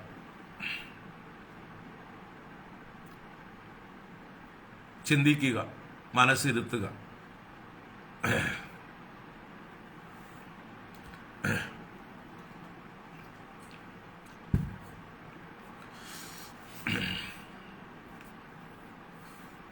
നാരായണ. ഇപ്പോൾ പറഞ്ഞു വന്നത് സ്വധർമാചരണം സ്വന്തം അഭിരുചിക്കനുസരിച്ചിട്ടുള്ള അവനവൻ തിരഞ്ഞെടുത്തതായിട്ടുള്ള കരിയർ, ജീവിത മാർഗം, ഉപജീവന മാർഗം. ആ ഉപജീവന മാർഗത്തിൽ നിലനിന്നുകൊണ്ട് അവനവൻ്റെ കർത്തവ്യ കർമ്മങ്ങൾ കുടുംബത്തോട്, ഭാര്യയോട്, ഭർത്താവിനോട്, മക്കളോട്, അച്ഛനമ്മമാരോട്, ബന്ധുക്കളോട്, സമൂഹത്തോട് ഒക്കെ ഉള്ളതായിട്ടുള്ള ഉത്തരവാദിത്വങ്ങൾ, സ്വന്തം ജോലിയിൽ ചെയ്യേണ്ടതായിട്ടുള്ള കർത്തവ്യങ്ങൾ എല്ലാം ചെയ്തുകൊണ്ട് മനസ്സിനെ ശുദ്ധമാക്കണം. സ്വധർമാചരണം ശക്തിയ. ബ്രഹ്മചാരിയുടെ സ്വധർമാചരണം വിദ്യാഭ്യാസമാണ്, മറ്റ് സുഖ ലോലുപതയിൽ മുഴുകലല്ല. അപ്പോൾ തപസ്സുപോലെ വിദ്യ അഭ്യസിക്കുക, ഗുരു ശുശ്രൂഷ ചെയ്യുക, ഗുരുവിനെ അനുസരിച്ച് ഗുരുകുലത്തിൽ കഴിഞ്ഞുകൊണ്ട് തൻ്റെ ധർമ്മം നിർവഹിക്കുക. അതാണ് ബ്രഹ്മചാരിയുടെ ധർമ്മം. ഗൃഹസ്ഥൻ്റെ ധർമ്മം ഗൃഹത്തിലിരുന്നു കൊണ്ട് തൻ്റെ കർത്തവ്യങ്ങൾ നിർവഹിക്കുക. വാനപ്രസ്ഥൻ്റെ സ്വധർമ്മം, അങ്ങനെ ഇതെല്ലാം അനുഷ്ഠിച്ചുകൊണ്ട് സ്വധർമാചരണം ശക്തിയ. വിധർമാച്ച നിവർത്തനം. വിധർമ്മം എന്ന് പറഞ്ഞാൽ വിപരീത ധർമ്മം, പരധർമ്മം എന്നൊക്കെ പറയാം. അരുതാത്തത് അതിൽ നിന്ന് നിവർത്തിക്കുക. നമ്മൾ ചെയ്യാൻ പാടില്ലാത്ത കർത്തവ്യങ്ങളിൽ നിന്ന് നിവർത്തിക്കുക. പരധർമ്മോ ഭയാവഹ. ഒരു ഗൃഹസ്ഥൻ സന്യാസിയുടെ ധർമ്മമോ വാനപ്രസ്ഥന്റെ ധർമ്മമോ ബ്രഹ്മചാരിയുടെ ധർമ്മമോ അല്ല അനുഷ്ഠിക്കേണ്ടത്. അതേപോലെ ഓരോരുത്തരും തിരിച്ചും പരധർമ്മത്തിൽ നിന്ന് നിവർത്തനം. വിധർമാച്ച നിവർത്തനം. ദൈവാത് ലബ്ധേന സന്തോഷ. ദൈവാത് ലബ്ധേന എന്ന് പറഞ്ഞാൽ ദൈവം എന്ന് പറഞ്ഞാൽ അവനവൻ്റെ കർമ്മബലം തന്നെയാണ് ദൈവം, പ്രാരബ്ധം തന്നെയാണ് ദൈവം. അപ്പൊ കർമ്മബലത്തിനനുസരിച്ച് ലഭിക്കുന്നത് കൊണ്ട് സന്തുഷ്ടനായിരിക്കുക. എതിർച്ചാലാഭ സന്തുഷ്ട എന്ന് പറയും. എന്താണോ നമുക്ക് വന്നു ചേരുന്നത് അതേ നമുക്ക് അർഹതയുള്ളൂ. നമ്മൾ ആശിച്ചതെല്ലാം നമുക്ക് കിട്ടുകയില്ല, നമുക്ക് അർഹതയുള്ളതേ നമുക്ക് ലഭിക്കുകയുള്ളൂ എന്ന ബോധ്യം ഓരോരുത്തർക്കും ഉണ്ടെങ്കിൽ കംപ്ലൈന്റ് പറയില്ല, സന്തുഷ്ടരായിരിക്കും, എപ്പോഴും ഹാപ്പി ആയിരിക്കും. മാത്രമല്ല കൃതജ്ഞത എന്നുള്ളതായിട്ടുള്ള ഒരു മൂല്യം നമ്മളിൽ എപ്പോഴും ഉണ്ടാവും. ആ മൂല്യമാണ് നമുക്ക് നിറവ് നൽകുന്നത്. ആ കൃതജ്ഞത എന്നുള്ള ഒരു മൂല്യം നമ്മൾ എപ്പോഴും സൂക്ഷിച്ചാൽ നമുക്ക് കിട്ടിയിട്ടുള്ളതിനോട്, ആരൊക്കെ നമുക്ക് എന്തൊക്കെ ചെയ്തു തരുന്നതിനോട് നമുക്ക് താങ്ക്ഫുൾ ആയിരിക്കുക. അവർ ചെയ്യുന്ന കാര്യങ്ങളെ നമ്മൾ റെക്കഗ്നൈസ് ചെയ്യുക. ആ റെക്കഗ്നിഷനാണ് യഥാർത്ഥത്തിൽ കൃതജ്ഞത. നമുക്ക് വേണ്ടി ആരൊക്കെ കഷ്ടപ്പെടുന്നുണ്ട്, നമ്മുടെ പ്രത്യക്ഷത്തിലും പരോക്ഷത്തിലും പലരും നമുക്ക് വേണ്ടി കഷ്ടപ്പെടുന്നുണ്ട്. നമ്മൾ പലപ്പോഴും പ്രത്യക്ഷത്തിലുള്ള ആളുകളെ മാത്രമേ കാണാറുള്ളൂ, അല്ലേ? കർട്ടന്റെ പുറകിലുള്ളവരെ നമ്മൾ ശ്രദ്ധിക്കാറില്ല. അവിടേക്കും കൂടി ശ്രദ്ധിക്കണം. രംഗത്ത് കുറെ വേഷങ്ങൾ വന്ന് നാടകം നടക്കണമെങ്കിൽ പുറകിലും കുറെ ആളുകൾ, രംഗത്തിന് പുറകിൽ കുറെ ആളുകൾ പ്രവർത്തിക്കുന്നുണ്ട്. അപ്പം അതുപോലെ നമ്മുടെ ജീവിതത്തിലേക്ക് നമ്മൾക്ക് പലരും പ്രത്യക്ഷമായി സഹായിക്കുന്നുണ്ട്, ചെയ്യുന്നുണ്ട്. അവരെ മാത്രം നമ്മൾ അറിഞ്ഞാൽ പോരാ, പരോക്ഷമായി നമ്മൾ അറിയാതെ നമുക്ക് വേണ്ടി ആരൊക്കെയോ എന്തൊക്കെയോ ചെയ്യുന്നുണ്ട് എന്നുള്ള ചിന്ത, അതിനെക്കുറിച്ച് കൂടുതൽ നമ്മൾ ചിന്തിച്ച് ലോകത്തോട് മുഴുവൻ ഒരു കൃതജ്ഞതയുള്ളവരായി തീരുക. എല്ലാവരോടും കൃതജ്ഞത എന്നുള്ളതായിട്ടുള്ള ഭാവം നമ്മുടെ ഉള്ളിൽ വരും. ആരെക്കുറിച്ചും നമ്മൾ കുറ്റപ്പെടുത്തുകയും കംപ്ലൈന്റ് പറയുകയും ചെയ്യുകയില്ല. അങ്ങനെ ആവണം നിറവിൻ്റെ. അതാണ് ദൈവാത് ലബ്ധേന സന്തോഷ. Count your blessings. എപ്പോഴും നമുക്ക് കിട്ടിയിട്ടുള്ള അനുഗ്രഹങ്ങളെക്കുറിച്ച്, പ്രിവിലേജസിനെ കുറിച്ച്, സൗഭാഗ്യങ്ങളെക്കുറിച്ച് നമ്മൾ ബോധവാന്മാരായിരിക്കുകയും അതിൽ സന്തുഷ്ടരായിരിക്കുകയും വേണം. കിട്ടാത്തതിനെക്കുറിച്ച് പറഞ്ഞ് കരഞ്ഞുകൊണ്ടിരുന്ന് വേവലാതിപ്പെടണ്ട. Count your blessings. ദൈവാത് ലബ്ധേന സന്തോഷ. ആത്മവിത് ചരണാർച്ചനം. ആത്മവിത്ത് എന്ന് പറഞ്ഞാൽ ആത്മാവിനെ അറിഞ്ഞവർ, മഹാത്മാക്കൾ, ജ്ഞാനികൾ, അവരുടെ ചരണ അർച്ചനം, അവരുടെ പാദത്തെ സേവിക്കുക. അത് അവർക്ക് വേണ്ടിയിട്ടല്ല, ഈ ആത്മജ്ഞാനികളുടെ പൂജ ചെയ്യുന്നതിലൂടെ അവരിൽ നിന്ന് ആ വിദ്യ നമുക്കും കരഗതമാകും. അവരുടെ അടുത്തിരുന്നാൽ മുല്ലപ്പൂമ്പൊടി ഏറ്റുകിടക്കും, കല്ലിനുമുണ്ടാവും ഒരു സൗരഭ്യം എന്ന് പറയും പോലെ അവരിൽ നിന്ന് ആ ഗുണങ്ങളൊക്കെ നമ്മൾക്ക് ആർജിക്കാൻ കഴിയും. നമുക്കും ആത്മവിത്തുക്കളാവാൻ സാധിക്കും. അപ്പൊ നമുക്ക് ആത്മവിത്തുക്കളാവണമെങ്കിൽ ആത്മവിത്തുക്കളെ തന്നെ സേവിക്കണം. ആത്മജ്ഞാനികളെ പൂജിച്ചാൽ, അവരെ സേവിച്ചാൽ, അവരെ ശുശ്രൂഷിച്ചാൽ, അവരുടെ പുറകെ നടന്നാൽ തീർച്ചയായിട്ടും അവരുടെ മൂല്യങ്ങൾ, ഗുണങ്ങൾ, അവരുടെ ജീവിത രീതി, ഇതൊക്കെ നമ്മളെ പ്രചോദിപ്പിക്കും, പ്രേരിപ്പിക്കും. ആ സന്മാർഗത്തിൽ നടത്താൻ വഴി കാണിക്കും, കൈപ്പിടിച്ച് നടത്താൻ സഹായിക്കും. ആത്മവിത് ചരണാർച്ചനം. ഗ്രാമ്യധർമ്മ നിവൃത്തിശ്ച മോക്ഷധർമ്മ രതിസ്തത. ഇവിടെ ഗ്രാമ്യധർമ്മ നിവൃത്തി എന്ന് പറഞ്ഞാൽ, ഗ്രാമ്യം എന്ന് പറഞ്ഞാൽ പ്രാകൃതം, വിഷയങ്ങളെ സംബന്ധിച്ചത് എന്നൊക്കെ അർത്ഥാണ് ഗ്രാമ്യം എന്നുള്ളത്. അപ്പൊ ഇവിടെ ഈ ഗ്രാമ്യ ശബ്ദം കൊണ്ട് ഇവിടെ ഉദ്ദേശിച്ചിരിക്കുന്നത് ത്രിവർഗങ്ങളിൽ നിന്നുള്ള നിവൃത്തി. എന്താണ് ത്രിവർഗങ്ങള്? ധർമ്മ, അർത്ഥ, കാമം. ഈ 3 പുരുഷാർത്ഥങ്ങൾക്ക് വേണ്ടിയുള്ള പ്രയത്നം ത്രിവർഗങ്ങൾ എന്നാണ് അതിന് പറയുക. ധർമാർത്ഥ കാമങ്ങൾ. ആ ധർമാർത്ഥ കാമങ്ങൾക്ക് വേണ്ടിയിട്ടുള്ള പരിശ്രമം കുറച്ചുകൊണ്ട് അതിൽ നിന്ന് നിവർത്തിച്ച് മോക്ഷധർമ്മ രതി. അത് അപ്പോഴേക്കും നിവൃത്തി മാർഗത്തിലേക്ക് തിരിയലായി. പ്രവൃത്തി മാർഗം കഴിഞ്ഞിട്ട് വേണം നിവൃത്തിയിലേക്ക് തിരിയാൻ. അപ്പോൾ ഗ്രാമ്യധർമ്മത്തിൽ നിന്ന് പതുക്കെ നിവർത്തിച്ച് മോക്ഷധർമ്മ രതി. മോക്ഷധർമ്മം 4ാമത്തെ പുരുഷാർത്ഥം, പരമപുരുഷാർത്ഥം മോക്ഷം. ആ മോക്ഷത്തിനോട് കൂടുതൽ താല്പര്യം, രതി, ആഭിമുഖ്യം. എനിക്ക് മോക്ഷമാണ് വേണ്ടത്, അല്ലാതെ ഞാൻ എന്നും ധർമാർത്ഥ കാമങ്ങളെ മുറുക്കെ പിടിച്ചിരിക്കുകയല്ല വേണ്ടത്. അർത്ഥം സമ്പാദിക്കുകയും വിഷയഭോഗങ്ങൾ അനുഭവിക്കുകയും അതോടൊപ്പം എൻ്റെ സെക്യൂരിറ്റിയെക്കുറിച്ച് ഇങ്ങനെ ചിന്തിച്ചു കൊണ്ടിരിക്കുകയുമല്ല. ധർമ്മം എന്നതുകൊണ്ട് നമ്മുടെ സെക്യൂരിറ്റിയാണ് ഉദ്ദേശിക്കുന്നത്, നമ്മുടെ നിലനിൽപ്പാണ് ഉദ്ദേശിക്കുന്നത്. നമ്മൾ എവിടെ എങ്ങനെ നിലനിൽക്കണം എന്ന് തീരുമാനിക്കുന്നത് നമ്മുടെ ധർമ്മമാണ്. അപ്പൊ എനിക്ക് എന്നും വീട്ടിൽ തന്നെ ഇരിക്കണം എങ്കിൽ വീട്ടിന് പറ്റിയ ആളായിട്ട് തന്നെ ഇരിക്കണം. വീട്ടിൽ ആരൊക്കെയുണ്ടോ അവരെയൊക്കെ സന്തോഷിപ്പിച്ചുകൊണ്ടിരുന്നാൽ മാത്രമേ വീട്ടിൽ തന്നെ സുഖമായിട്ടിരിക്കാൻ പറ്റുള്ളൂ.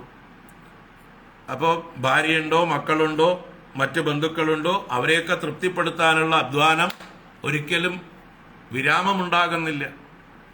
എന്നും ഭാര്യയെ തൃപ്തിപ്പെടുത്തുക, എന്നും മക്കളെ തൃപ്തിപ്പെടുത്തുക, എന്നും ബാക്കി ആരൊക്കെ ഉണ്ടോ വീട്ടിൽ അവരെയൊക്കെ തൃപ്തിപ്പെടുത്തുക. അതിനുവേണ്ടി തന്നെ ജീവിതം, സമയം മുഴുവൻ പാഴാക്കി കളയുക. എന്നിട്ട് അവരാരെങ്കിലും തൃപ്തിയാവാൻ പോകുന്നുണ്ടോ?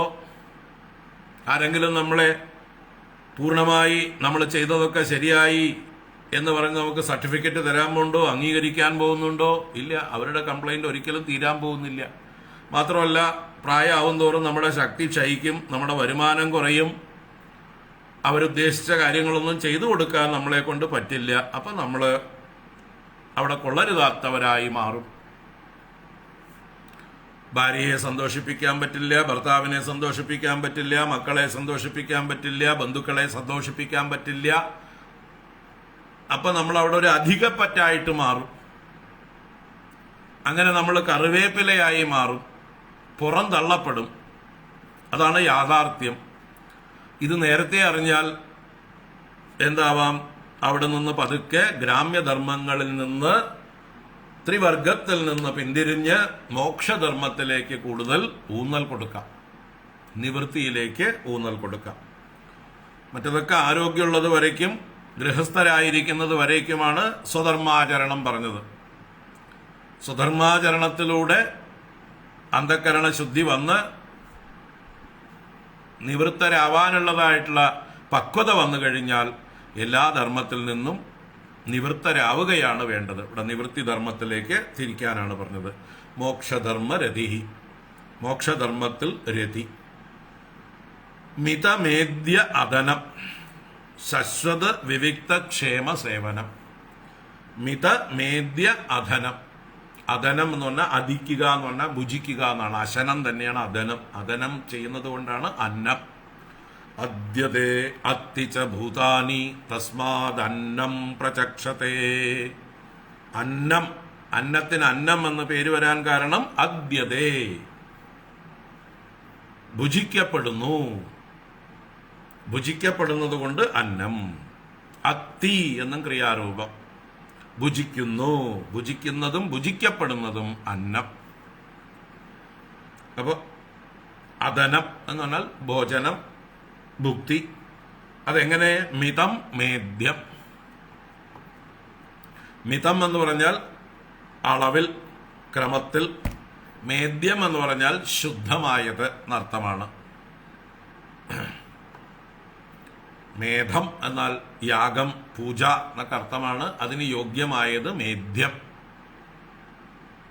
അപ്പോൾ ഏറ്റവും ശുദ്ധമായത് എന്നർത്ഥത്തിലാണ് മേദ്യം. മിതവും മേദ്യവുമായത് ഭുജിക്കുക എന്ന് പറഞ്ഞാൽ മിതം ഓരോരുത്തരുടെയും ശാരീരിക ആവശ്യമനുസരിച്ച്. അധ്വാനിക്കുന്നവരുടെ ഭക്ഷണമല്ല അധ്വാനം കുറഞ്ഞവരുടെ ഭക്ഷണം. അതുപോലെ ശരീര വലുപ്പത്തിനനുസരിച്ച് ഭക്ഷണത്തിന് വ്യത്യാസമുണ്ട്. ഓരോരുത്തരുടെയും ശരീരത്തിന്റെ ആവശ്യകതയ്ക്കനുസരിച്ചാണ് നമ്മൾ ഭക്ഷണം കഴിക്കേണ്ടത്. മെലിഞ്ഞവർക്കുള്ള ഭക്ഷണം അല്ല, നല്ലോണം തടിച്ച് ആളുടെ തൂക്കത്തിനനുസരിച്ച് വേണം ഭക്ഷണം കൊടുക്കാനായിട്ട്. അതാണ് നമ്മുടെ പാണ്ഡവന്മാരുടെ ഇടയിൽ ഭീമസേനന് നല്ലോണം ഭക്ഷണം വേണം. സഹോദരന്മാരൊക്കെ അവർക്ക് കിട്ടുന്നതിൻ്റെ ഒരു പങ്ക് കൂടുതലായിട്ട് ഏട്ടന് കൊടുക്കും. കുന്തിദേവിയും ഭീമന് നല്ലോണം വിളമ്പി കൊടുക്കും. കിട്ടുന്നതിൽ പാതി ഭീമനുള്ളതാണ്, ബാക്കി പാതിയാണ് 4 പേർക്ക് വീതിച്ചു കൊടുക്കുക. അതിൽ നിന്നും അവർ മാറ്റി ഏട്ടന് കൊടുക്കും. എന്നുവെച്ചാൽ ശരീര വലുപ്പത്തിനനുസരിച്ചാണ് ഭക്ഷണത്തിൻ്റെ. ആന കഴിക്കുന്ന പോലെയല്ല പശു കഴിക്കുന്നത്, പശു കഴിക്കുന്നത് പോലെയല്ല പൂച്ച കഴിക്കുന്നത്, അണ്ണാൻ കഴിക്കുന്നത്. അതുപോലെ മനുഷ്യരുടെ ഇടയിലും ശരീര വലുപ്പത്തിനനുസരിച്ച്, അധ്വാനത്തിനനുസരിച്ച് ഒക്കെ ശ്വസിക്കുന്ന വായു, കുടിക്കുന്ന വെള്ളം, കഴിക്കുന്ന ഭക്ഷണം, ഇതിനൊക്കെ വ്യത്യാസമുണ്ട്. തടിച്ചവർക്ക് ഓക്സിജൻ കൂടുതൽ ആവശ്യമാണ്, വെള്ളം കൂടുതൽ ആവശ്യമാണ്, ഭക്ഷണം കൂടുതൽ ആവശ്യമാണ്. ഇത് നമ്മൾ അറിയണം. അപ്പം മിതം. അതുപോലെ ഓരോരുത്തരുടെയും വയറിൻ്റെ കപ്പാസിറ്റി അനുസരിച്ച് അരവയറ് ഭക്ഷണം, 1/4 വയറ് വെള്ളം, 1/4 വയറ് വായു എന്ന് ആയുർവേദം പറയും. അതാണ് മിതം. അരവയറ് ഭക്ഷണം, 1/4 വയറ് വെള്ളം, 1/4 വയറ് വായു സഞ്ചാരത്തിനായിട്ട് ഒഴിച്ചിടണം. അല്ലാതെ 100% എത്ര വയറുണ്ടോ മുഴുവൻ ഭക്ഷണം കഴിച്ചാൽ ശ്വാസം മുട്ടും. അവിടെ വായു സഞ്ചാരത്തിനും വെള്ളത്തിനും അല്പം പോലും സ്പേസ് ഉണ്ടാവില്ല. അപ്പോൾ 1/2 + 1/4 + 1/4 എന്നുള്ള റേഷ്യോയില് മിതവും.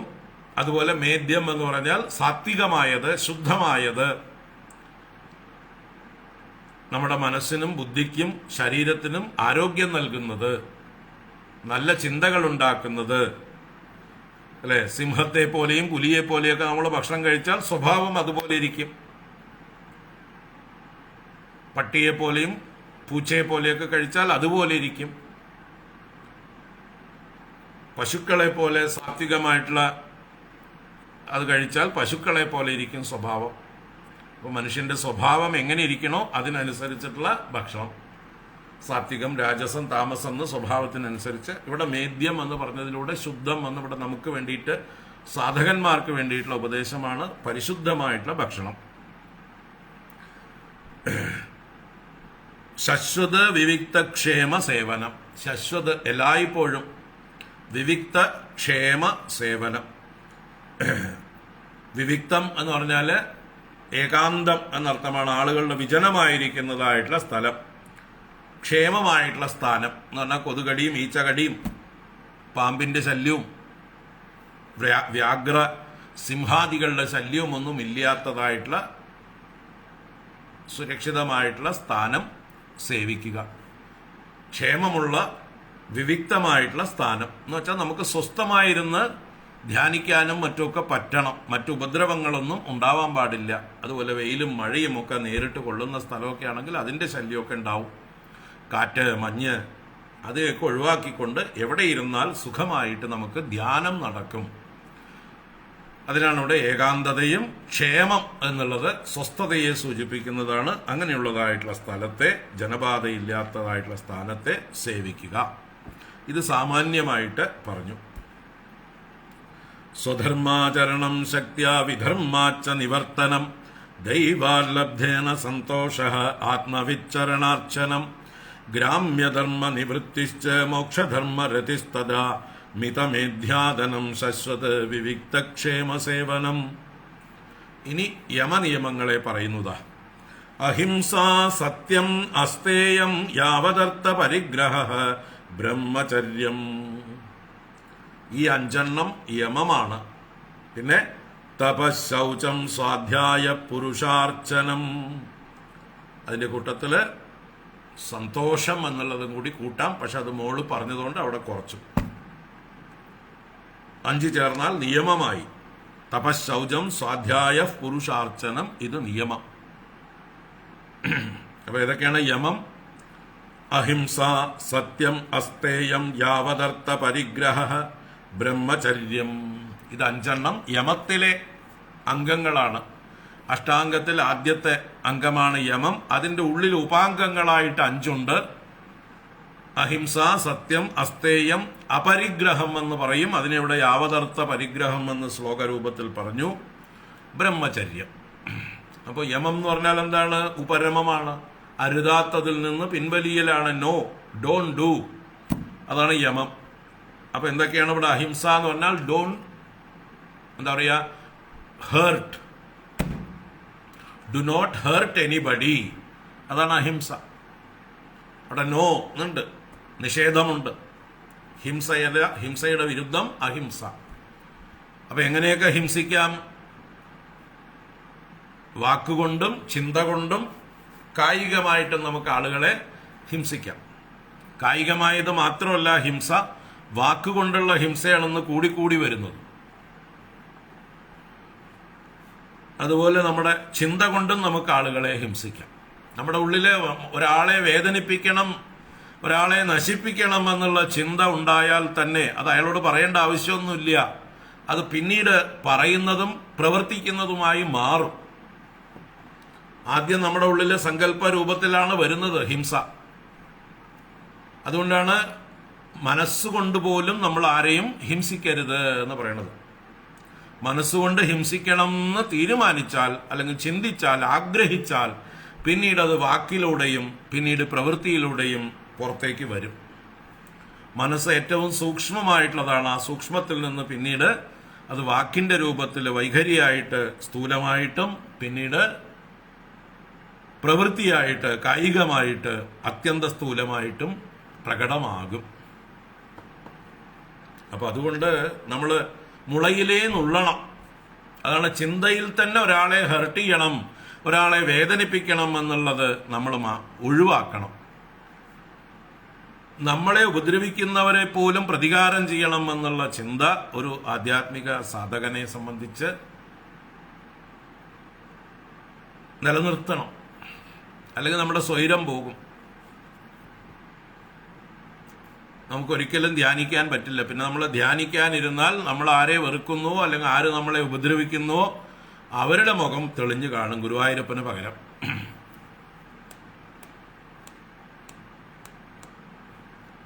ഗുരുവായൂരപ്പനെ ധ്യാനിക്കാനാണ് ഇരിക്കുന്നത്. പക്ഷെ ആരാണോ നമ്മൾക്ക് ഉപദ്രവം ചെയ്യുന്നത്, ശത്രുക്കള്, അവരോട് നമുക്ക് മനസ്സിൽ വെറുപ്പുണ്ടെങ്കിൽ, ദ്വേഷമുണ്ടെങ്കിൽ, അവരെ ഹിംസിക്കണമെന്നുള്ള ചിന്തയുണ്ടെങ്കിൽ അവരൊഴിഞ്ഞിട്ട് വേണ്ടേ ഗുരുവായൂരപ്പൻ കയറി വരാൻ ധ്യാനത്തിലേക്ക്. ഭാഗ്യം കൊണ്ട് കംസനും ഹിരണ്യകശിപുനും അതുപോലെയുള്ള ആളുകൾക്കൊക്കെ, ശിശുപാലനമൊക്കെ ശത്രു ഭഗവാനായതുകൊണ്ട് അവർ ഭഗവാനെ തന്നെ ധ്യാനിച്ച് മുക്തന്മാരായി തീർന്നു. ഇവിടെ നമുക്ക് അങ്ങനെയല്ല. നമുക്ക് നമ്മുടെ ചുറ്റുമുള്ളതായിട്ടുള്ള ആളുകളാണ് ശത്രുക്കള്, ദ്വേഷമുള്ളത്. അവരെ ചിന്തിച്ച് ഭഗവാനെ മറന്നു പോകും നമ്മൾ. ഭഗവാനെ ചിന്തിക്കാൻ നമുക്ക് പറ്റില്ല. അതുകൊണ്ട് പ്രതികാര ബുദ്ധി, നമ്മളെ ഉപദ്രവിക്കുന്നവരെ പോലും ഉപദ്രവിക്കണം എന്നുള്ള, തിരിച്ചടിക്കണം എന്നുള്ളതായിട്ടുള്ള ചിന്ത, അത് നമുക്ക് പരമാവധി ഒഴിവാക്കാവുന്നതാണ്.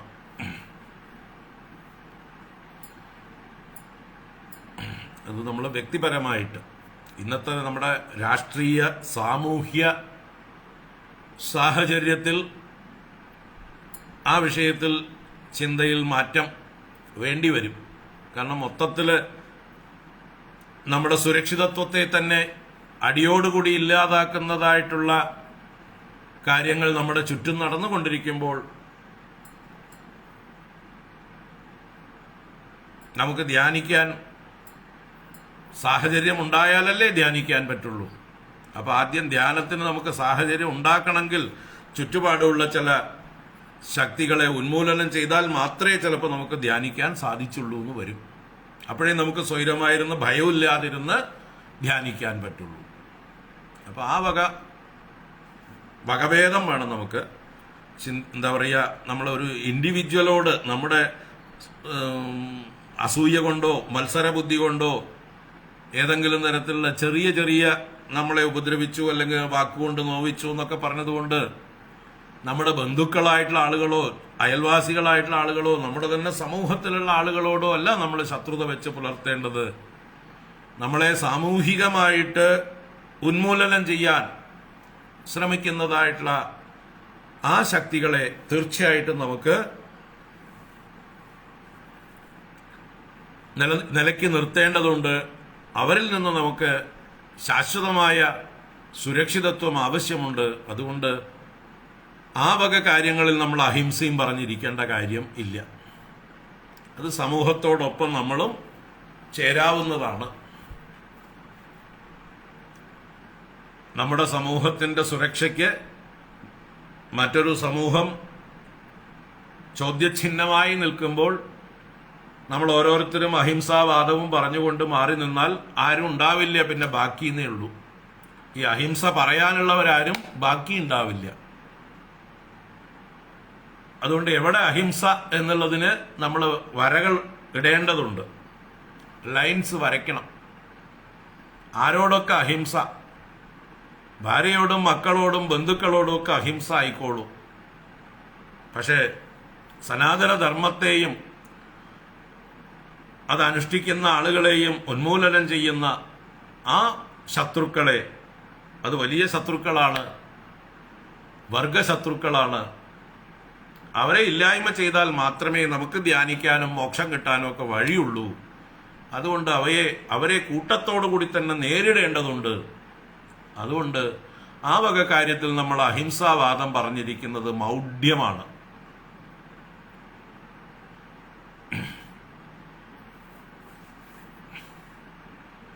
നമ്മുടെ ശരീരത്തിൽ ഒരു മുള്ളു കുത്തിയാൽ നമുക്ക് അവഗണിക്കാം.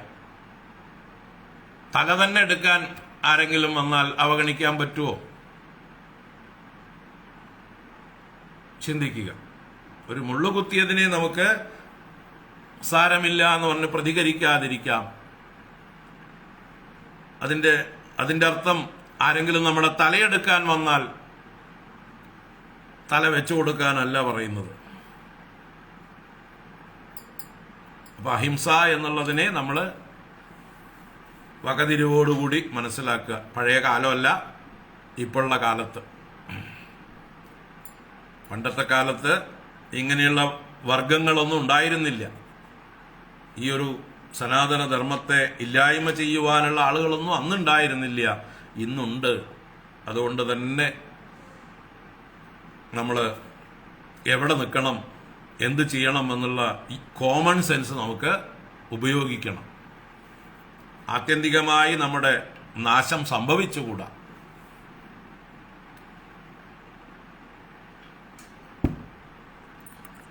അപ്പോൾ അതിന് നമ്മൾ സമൂഹം ഒറ്റക്കെട്ടായി തന്നെ നിൽക്കണം.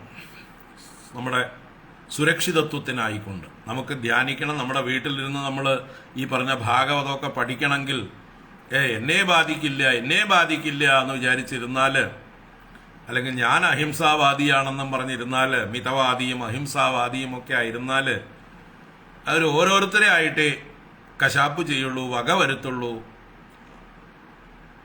വിഘടിച്ച് ഭരിക്കുക, വിഘടിച്ച് നശിപ്പിക്കുക, ഇതൊക്കെയാണ് ബുദ്ധിമാന്മാരായിട്ടുള്ള ശത്രുക്കളുടെ പ്ലാന്. അപ്പോൾ നമ്മൾ അതിൽ പെട്ടുപോകും, നമ്മൾ ഒറ്റപ്പെട്ടു പോകും, നമ്മുടെ തല പോകും, അത്രേ ഉള്ളൂ. അതുകൊണ്ട് സാമൂഹിക സുരക്ഷ, ആ വിഷയത്തിൽ നമ്മൾ കോംപ്രമൈസ് വേണ്ട.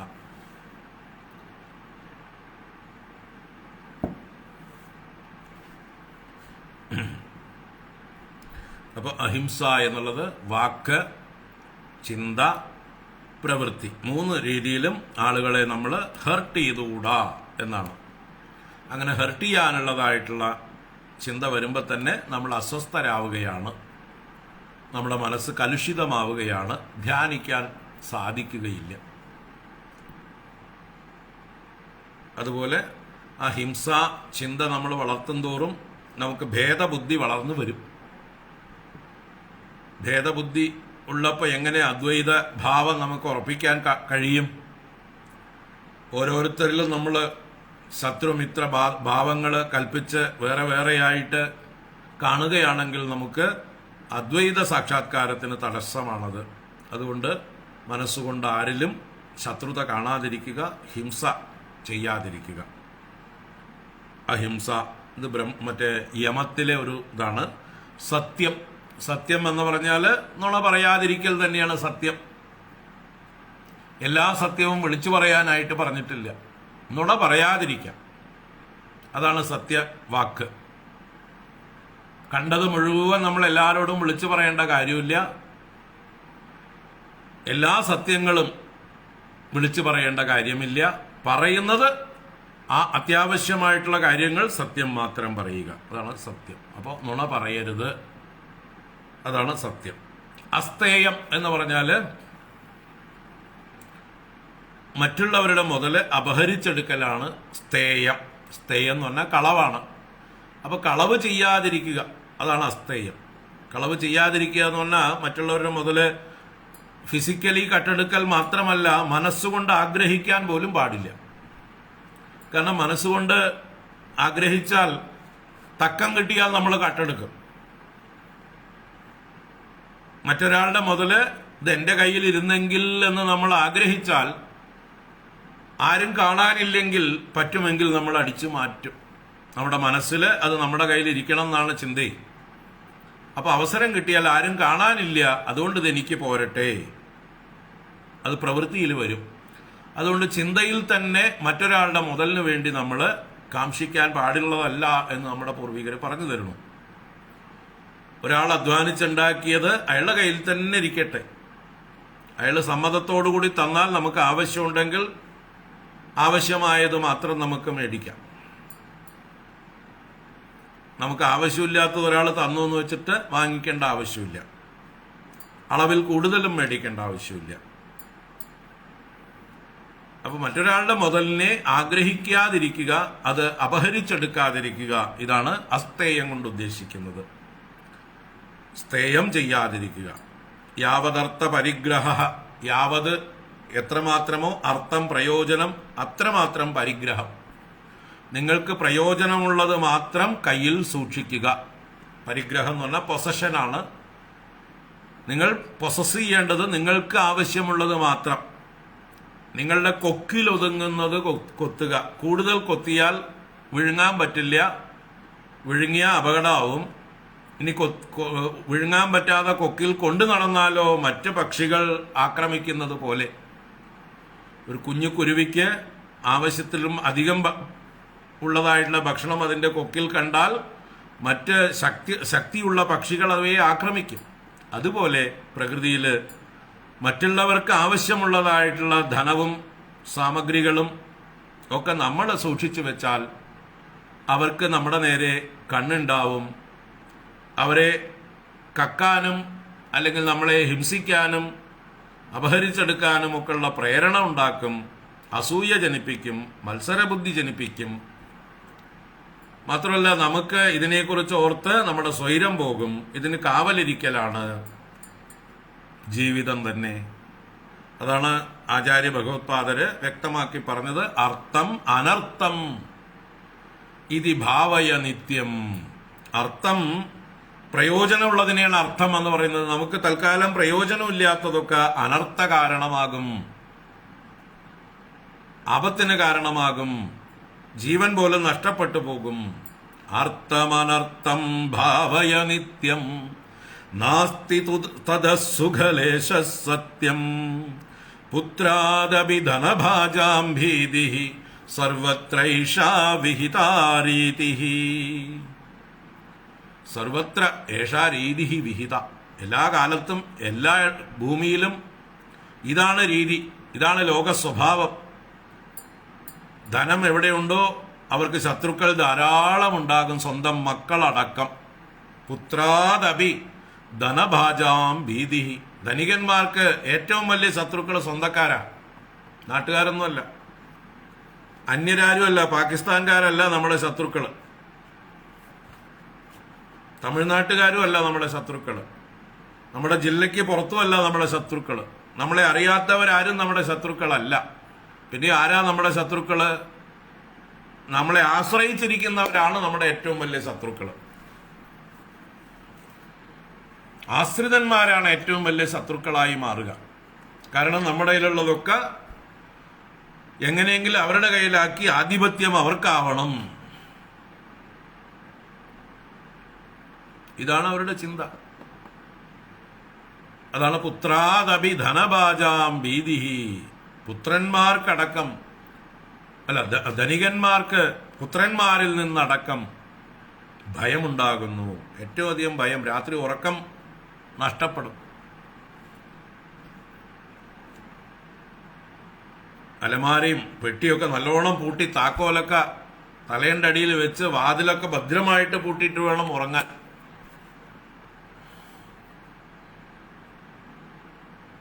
സ്വന്തം മക്കൾ അപ്പുറത്തെ റൂമിലുണ്ട്, പക്ഷേ വാതിൽ ഭദ്രമായിട്ട് വേണം പൂട്ടിയിട്ട് ഉറങ്ങാൻ പലർക്കും.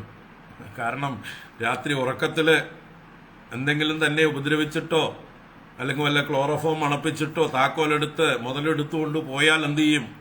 ചിലപ്പോൾ കൊന്നുകളയാനും മടിക്കില്ല. അപ്പോൾ റൂമൊക്കെ ഭദ്രമായിട്ട് പൂട്ടിയിട്ട് വേണം ഉറങ്ങാൻ. ഇങ്ങനെയൊക്കെയുള്ള അവസ്ഥകൾ ലോകത്ത് ധാരാളം ഉണ്ട്. അതാണ് സർവത്രൈഷാ വിഹിതാരീതി. ഈ രീതി ഇന്നും ഇന്നലെയും തുടങ്ങിയതൊന്നുമല്ല, കാലാകാലങ്ങളായിട്ട് ഇവിടെ ഉള്ളതാണ്.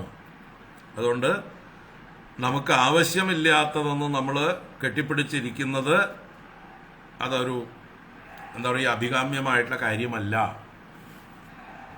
അഡ്വൈസബിൾ അല്ല.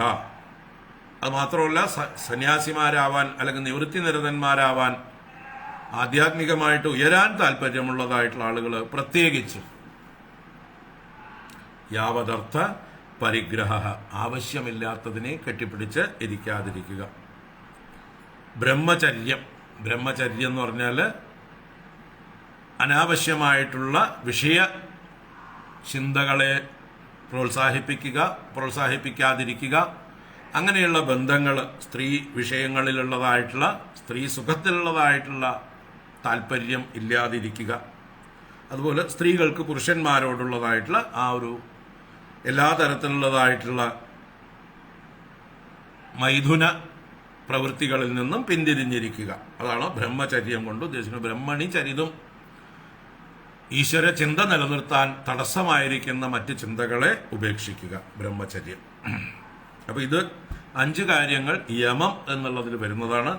അഹിംസ, സത്യം, അസ്തേയം, അപരിഗ്രഹം, ബ്രഹ്മചര്യം. ഡോൺ ഡു എന്നുള്ള വിഷയമാണിത്, യമം. ഇനി അടുത്തത് നിയമം. തപഃ, ശൗചം, സ്വാധ്യായ, പുരുഷാർച്ചനം, സന്തോഷം എന്ന് പറയും. ഇവിടെ പുരുഷാർച്ചനത്തിന് ഈശ്വര പ്രണിധാനം എന്നാണ് അഷ്ടാംഗ യോഗത്തിന്റെ ഭാഷ. പതഞ്ജലിയുടെ ഭാഷയിൽ ഈശ്വര പ്രണിധാനം എന്താണ്? തപസ്, ശൗചം, സ്വാധ്യായം, ഈശ്വര പ്രണിധാനം, സന്തോഷം. ആ ഈശ്വര പ്രണിധാനത്തിനാണ് ഇവിടെ പുരുഷാർച്ചനം എന്ന് പാഠഭേദം. കാരണം കപില ഭഗവാൻ പതഞ്ജലിയിൽ നിന്ന് പഠിച്ചതല്ല. അതുകൊണ്ട് എന്താ പറയുക, പുരുഷാർച്ചനം എന്ന് പറഞ്ഞു. പതഞ്ജലി മഹർഷി അതിനെ ഈശ്വര പ്രണിധാനം എന്നൊരു പേര് കൊടുത്തു. അപ്പൊ തപസ്, ശൗചം, സ്വാധ്യായം, പുരുഷാർച്ചനം, സന്തോഷം. സന്തോഷം മുകളിൽ പറഞ്ഞു, ദൈവാദിലബ്ധേന സന്തോഷ എന്ന് പറഞ്ഞതുകൊണ്ട് ഇവിടെ ആ നിയമത്തിലുള്ള സന്തോഷം ഒഴിവാക്കി. സന്തോഷം എന്ന് പറഞ്ഞാൽ എപ്പോഴും തൃപ്തരായിരിക്കുക, സാറ്റിസ്ഫൈഡ് ആയിരിക്കുക, നിറഞ്ഞിരിക്കുക, അതാണ് സന്തോഷം. ഹാപ്പി ആയിരിക്കുക, കംപ്ലൈന്റ് ഇല്ലാതിരിക്കുക, ആ സന്തോഷം മുകളിൽ പറഞ്ഞു. ബാക്കി തപസ്. തപസ് എന്ന് പറഞ്ഞാൽ തപസ്സിന് ഒരുപാട് അർത്ഥങ്ങളുണ്ട്. എന്താണെങ്കിലും അതിന്റെ ലക്ഷ്യം അന്ധക്കരണ ശുദ്ധിയാണ്. സ്വധർമാനുഷ്ഠാനം തപസ്സാണ്, വ്രതാദികള് തപസ്സാണ്, ചിട്ടയോടുകൂടിയ ജീവിതം, അച്ചടക്കത്തോടുകൂടിയതായിട്ടുള്ള ജീവിതം, സദാചാര നിഷ്ഠയോടുകൂടിയതായിട്ടുള്ള ജീവിതം, അത് തപസ്സാണ്. പിന്നെ പലതരത്തിലുള്ളതായിട്ടുള്ള ത്യാഗങ്ങൾ, ഇന്നതെനിക്ക് വേണ്ട, ഇന്നതെനിക്ക് വേണ്ട എന്ന് പറഞ്ഞ് ഓരോന്നിനെയും ഉപേക്ഷിച്ച് അതിൽ നിന്ന് മുക്തരാവുന്നതൊക്കെ തപസ്സാണ്. ഇതൊക്കെ നമ്മുടെ അന്ധകരണത്തിന് സ്വാതന്ത്ര്യം നൽകുന്നു, ശുദ്ധി നൽകുന്നു. അപ്പോൾ നമ്മുടെ വ്യക്തിത്വത്തെ ശുദ്ധീകരിക്കുന്ന എല്ലാ പ്രവൃത്തികളും, അതുപോലെ സത്സംഗം തപസ്സാണ്, ജ്ഞാനം സമ്പാദിക്കുന്ന എല്ലാം തപസ്സാണ്. നമ്മളെ കൂടുതൽ പ്രബുദ്ധരാക്കുന്ന, ഉദ്ധരിക്കുന്ന ഏത് പ്രവൃത്തിയും തപസ്സാണ്. തപസ് എന്നുള്ളതിനെ നമുക്ക് പരിമിതപ്പെടുത്താൻ പറ്റില്ല. പിന്നെ നമ്മൾ കഴിഞ്ഞ ക്ലാസ്സുകളിൽ പറഞ്ഞിട്ടുണ്ട്, വാങ്മയം തപസ് എന്താണ്, കായികം തപസ് എന്താണ്, മാനസം തപസ്, മനസ്സുകൊണ്ടുള്ള തപസ്, വാക്കുകൊണ്ടുള്ള തപസ്, കായികമായിട്ടുള്ള തപസ്, അതൊക്കെ ഉണ്ട്. അങ്ങനെയുള്ള തപസ്സുകൾ. അതുപോലെ ശൗചം തപസ് എന്ന് പറഞ്ഞാൽ ഒരു റിഫൈനിങ് പ്രോസസ്സാണ്, ശുദ്ധീകരിക്കുന്ന പ്രക്രിയ. ഏത് വസ്തുവിനെയും തപിപ്പിച്ചാൽ അതിൽ ആവശ്യമില്ലാത്ത വന്നു ചേർന്ന മാലിന്യങ്ങളൊക്കെ നശിച്ചുപോയി ശുദ്ധമായി കിട്ടും വസ്തു. അതിനാണ് തപിപ്പിക്കുന്നത്, അല്ലേ? സ്വർണത്തെ തപിപ്പിച്ചാൽ അതിൽ കൂടിയിരിക്കുന്ന മറ്റ് മാലിന്യങ്ങളൊക്കെ നശിച്ചു പോകും, ഇല്ലാതെയാവും. അതുപോലെ നമ്മളെ തപിപ്പിച്ച് നമ്മൾ ആവശ്യമില്ലാത്ത കാര്യങ്ങളൊക്കെ നമ്മൾ ഒഴിവാക്കണം. അതിനാണ് തപസ്. അപ്പൊ തപസ്. ശൗചം എന്ന് പറഞ്ഞാൽ ശുദ്ധി. അത് ഒരുപാട് ശുദ്ധിയുണ്ട്. ശാരീരികമായിട്ടുള്ള ശുദ്ധി, നമ്മൾ ഉടുക്കുന്ന വസ്ത്രങ്ങളുടെ ശുദ്ധി, നമ്മുടെ വീടും പരിസരവും ശുദ്ധമാക്കിയിരിക്കുക, നമ്മൾ ചെയ്യുന്ന പ്രവൃത്തികളിൽ ശുദ്ധി, ഉച്ചരിക്കുന്ന വാക്കിൽ ശുദ്ധി, ചിന്തയിൽ ശുദ്ധി. ചിന്തയിൽ നേരേവാ നേരേപോ എന്നുള്ളതായിട്ടുള്ള ചിന്ത തന്നെയാണ് ശുദ്ധമായിട്ടുള്ള ചിന്ത. നല്ല വാക്കുകൾ പറയലാണ്, ഈശ്വരനെ കുറിച്ച് പറയലാണ് വാക്കിന്റെ ശുദ്ധി. സത്യം പറയലാണ് വാക്കിന്റെ ശുദ്ധി. അതുപോലെ സൽപ്രവൃത്തികളാണ് കർമ്മശുദ്ധി. അതുപോലെ നമ്മുടെ പരിസരവും നമ്മുടെ ശരീരവും ഗൃഹവും എല്ലാം ശുദ്ധമാക്കി വെക്കുന്നത് ആളുകളെ നമ്മളിലേക്ക് ആകർഷിക്കും, ആളുകളെ സ്നേഹിക്കാൻ പ്രേരിപ്പിക്കും. നമ്മളോട് ആർക്കും അകൽച്ച ഉണ്ടാവുകയില്ല, അറപ്പ് ഉണ്ടാവുകയില്ല. നമ്മളോട് ചേർന്ന് പ്രവർത്തിക്കാനും നമ്മൾ കൊടുക്കുന്ന ഭക്ഷണം കഴിക്കാനും ഒക്കെ അവർക്ക് തൃപ്തി ഉണ്ടാവും, നമുക്ക് വൃത്തിയുണ്ടെങ്കിൽ. ചില ആളുകൾ അവരുടെ വേഷം കണ്ടാൽ തന്നെ നമുക്ക് അവർ തരുന്നത് കഴിക്കാൻ തോന്നില്ല, അല്ലേ? അവരുടെ വസ്ത്രധാരണവും അവരുടെ തലയും മുഖവും ഒക്കെ കണ്ടു കഴിഞ്ഞാൽ നമുക്ക് അവർ തരുന്ന ഭക്ഷണം കഴിക്കാൻ തോന്നില്ല. അവരുടെ വീട്ടിൽ ചെന്ന വീട് കിടക്കുന്ന കിടപ്പ് കണ്ടാൽ നമുക്കൊന്നും കഴിക്കാൻ തോന്നില്ല. അവരുണ്ടാക്കുന്ന പാത്രങ്ങളും വിളമ്പുന്ന പാത്രങ്ങളും കണ്ടാൽ നമുക്ക് കഴിക്കാൻ തോന്നില്ല. അറപ്പ് വരും, ഛർദ്ദിക്കാൻ വരും. അപ്പോൾ സ്നേഹബന്ധങ്ങൾ, വ്യവഹാരമൊക്കെ നന്നായിരിക്കാൻ ശൗചം എന്നുള്ളത് ഒരു അത്യന്താപേക്ഷിതമായിട്ടുള്ള കാര്യമാണ്. അപ്പോൾ അത് നമുക്ക് മനസ്സിനും സന്തോഷവും ശുദ്ധിയും നൽകും. മറ്റത് നമ്മൾ എവിടെ പോയാലും നമുക്ക് അസ്വസ്ഥതയുണ്ടാകും. അപ്പോൾ അസ്വസ്ഥത ഇല്ലാതിരിക്കാൻ ഓരോരുത്തരും ശുദ്ധി മെയിൻറ്റെയിൻ ചെയ്യേണ്ടതാണ്. അതാണ് ശൗചം എന്നതുകൊണ്ട് ഒരുപാട് കാര്യങ്ങളുണ്ട്. അതുപോലെ സ്വാധ്യായം എന്ന് പറഞ്ഞാൽ വേദങ്ങളും ശാസ്ത്രങ്ങളുമൊക്കെ എപ്പോഴും സ്വയം അഭ്യസിക്കുന്നതും ആ ജ്ഞാനം ഉറപ്പിക്കുക, സ്വായത്തമാക്കുക, അതാണ് സ്വാധ്യായം. അതെന്നും മുടങ്ങാതെ ചെയ്യേണ്ടതാണ് സ്വാധ്യായം. പുരുഷാർച്ചനം എന്ന് പറഞ്ഞാൽ ഈശ്വര അർച്ചനം തന്നെയാണ്, ഈശ്വര ആരാധന തന്നെയാണ്, ഈശ്വര പ്രണിധാനം എന്ന് യോഗഭാഷയിൽ പറയുന്നു. അപ്പോൾ ഈശ്വര ആരാധന പ്രവൃത്തികൾ ചെയ്യുന്നതും നമ്മുടെ അന്ധക്കരണ ശുദ്ധിക്കായിക്കൊണ്ടാണ്. അപ്പം ഇങ്ങനെ 5 നിയമങ്ങൾ എന്തൊക്കെയാണ്? തപസ്, ശൗചം, സ്വാധ്യായം, പുരുഷാർച്ചനം, സന്തോഷം നമ്മൾ മുകളിൽ നിന്ന് ഇവിടേക്ക് എടുത്തു. അങ്ങനെ 4ാമത്തെ ശ്ലോകം. അത് കഴിഞ്ഞ് മൗനം സദാസനജയഃ സ്ഥൈര്യം പ്രാണജയശനൈഃ പ്രത്യാഹാരശ്ച ഇന്ദ്രിയാണാം വിഷയാത് മനസാഹൃതി. ഇവിടെ യമനിയമം കഴിഞ്ഞാൽ പിന്നെ ആസനം, പ്രാണായാമം, പ്രത്യാഹാരം, ഈ 3 കാര്യങ്ങൾ ഇതിൽ പറഞ്ഞിട്ടുണ്ട്. അതൊക്കെ ആസനം, പ്രാണായാമം, പ്രത്യാഹാരം 3 കാര്യങ്ങളാണ് 5ാമത്തെ ശ്ലോകത്തിൽ പറഞ്ഞിരിക്കുന്നത്. 6ാമത്തെ ശ്ലോകത്തിൽ ധാരണ, ധ്യാനം, സമാധി 3 കാര്യങ്ങൾ പറഞ്ഞിട്ടുണ്ട്. അത് നമുക്ക് നാളെ തുടർന്ന് കാണാം. ധാരണ, ധ്യാനം, സമാധി, അതിനു മുമ്പുള്ള ആസനം, പ്രാണായാമം, പ്രത്യാഹാരം. അപ്പോൾ ഇപ്പോൾ യമനിയമങ്ങൾ 10 എണ്ണമേ ആയിട്ടുള്ളൂ. യമം 5, നിയമം 5. അരുതാത്തതിൽ നിന്ന് പിൻവലിയലാണ് യമം, ചെയ്യേണ്ടതൊക്കെ ചെയ്യലാണ് നിയമം. നമുക്ക് നാളെ തുടരാം. ഓം കായേന വാചാ മനസേന്ദ്രിയൈർവാ ബുദ്ധ്യാത്മനാ വാ പ്രകൃതേ സ്വഭാവാത് കരോമി യദ്യത് സകലം പരസ്മൈ നാരായണായേതി സമർപ്പയാമി. ഓം ശാന്തി ശാന്തി ശാന്തി. ഹരി ഓം ശ്രീ ഗുരുഭ്യോ നമഃ. ഹരി ഓം. ഹരി ഓം. എല്ലാവർക്കും ശുഭദിനം ആശംസിക്കുന്നു. നാളെ തുടർന്ന് കാണാം. ഹരി ഓം.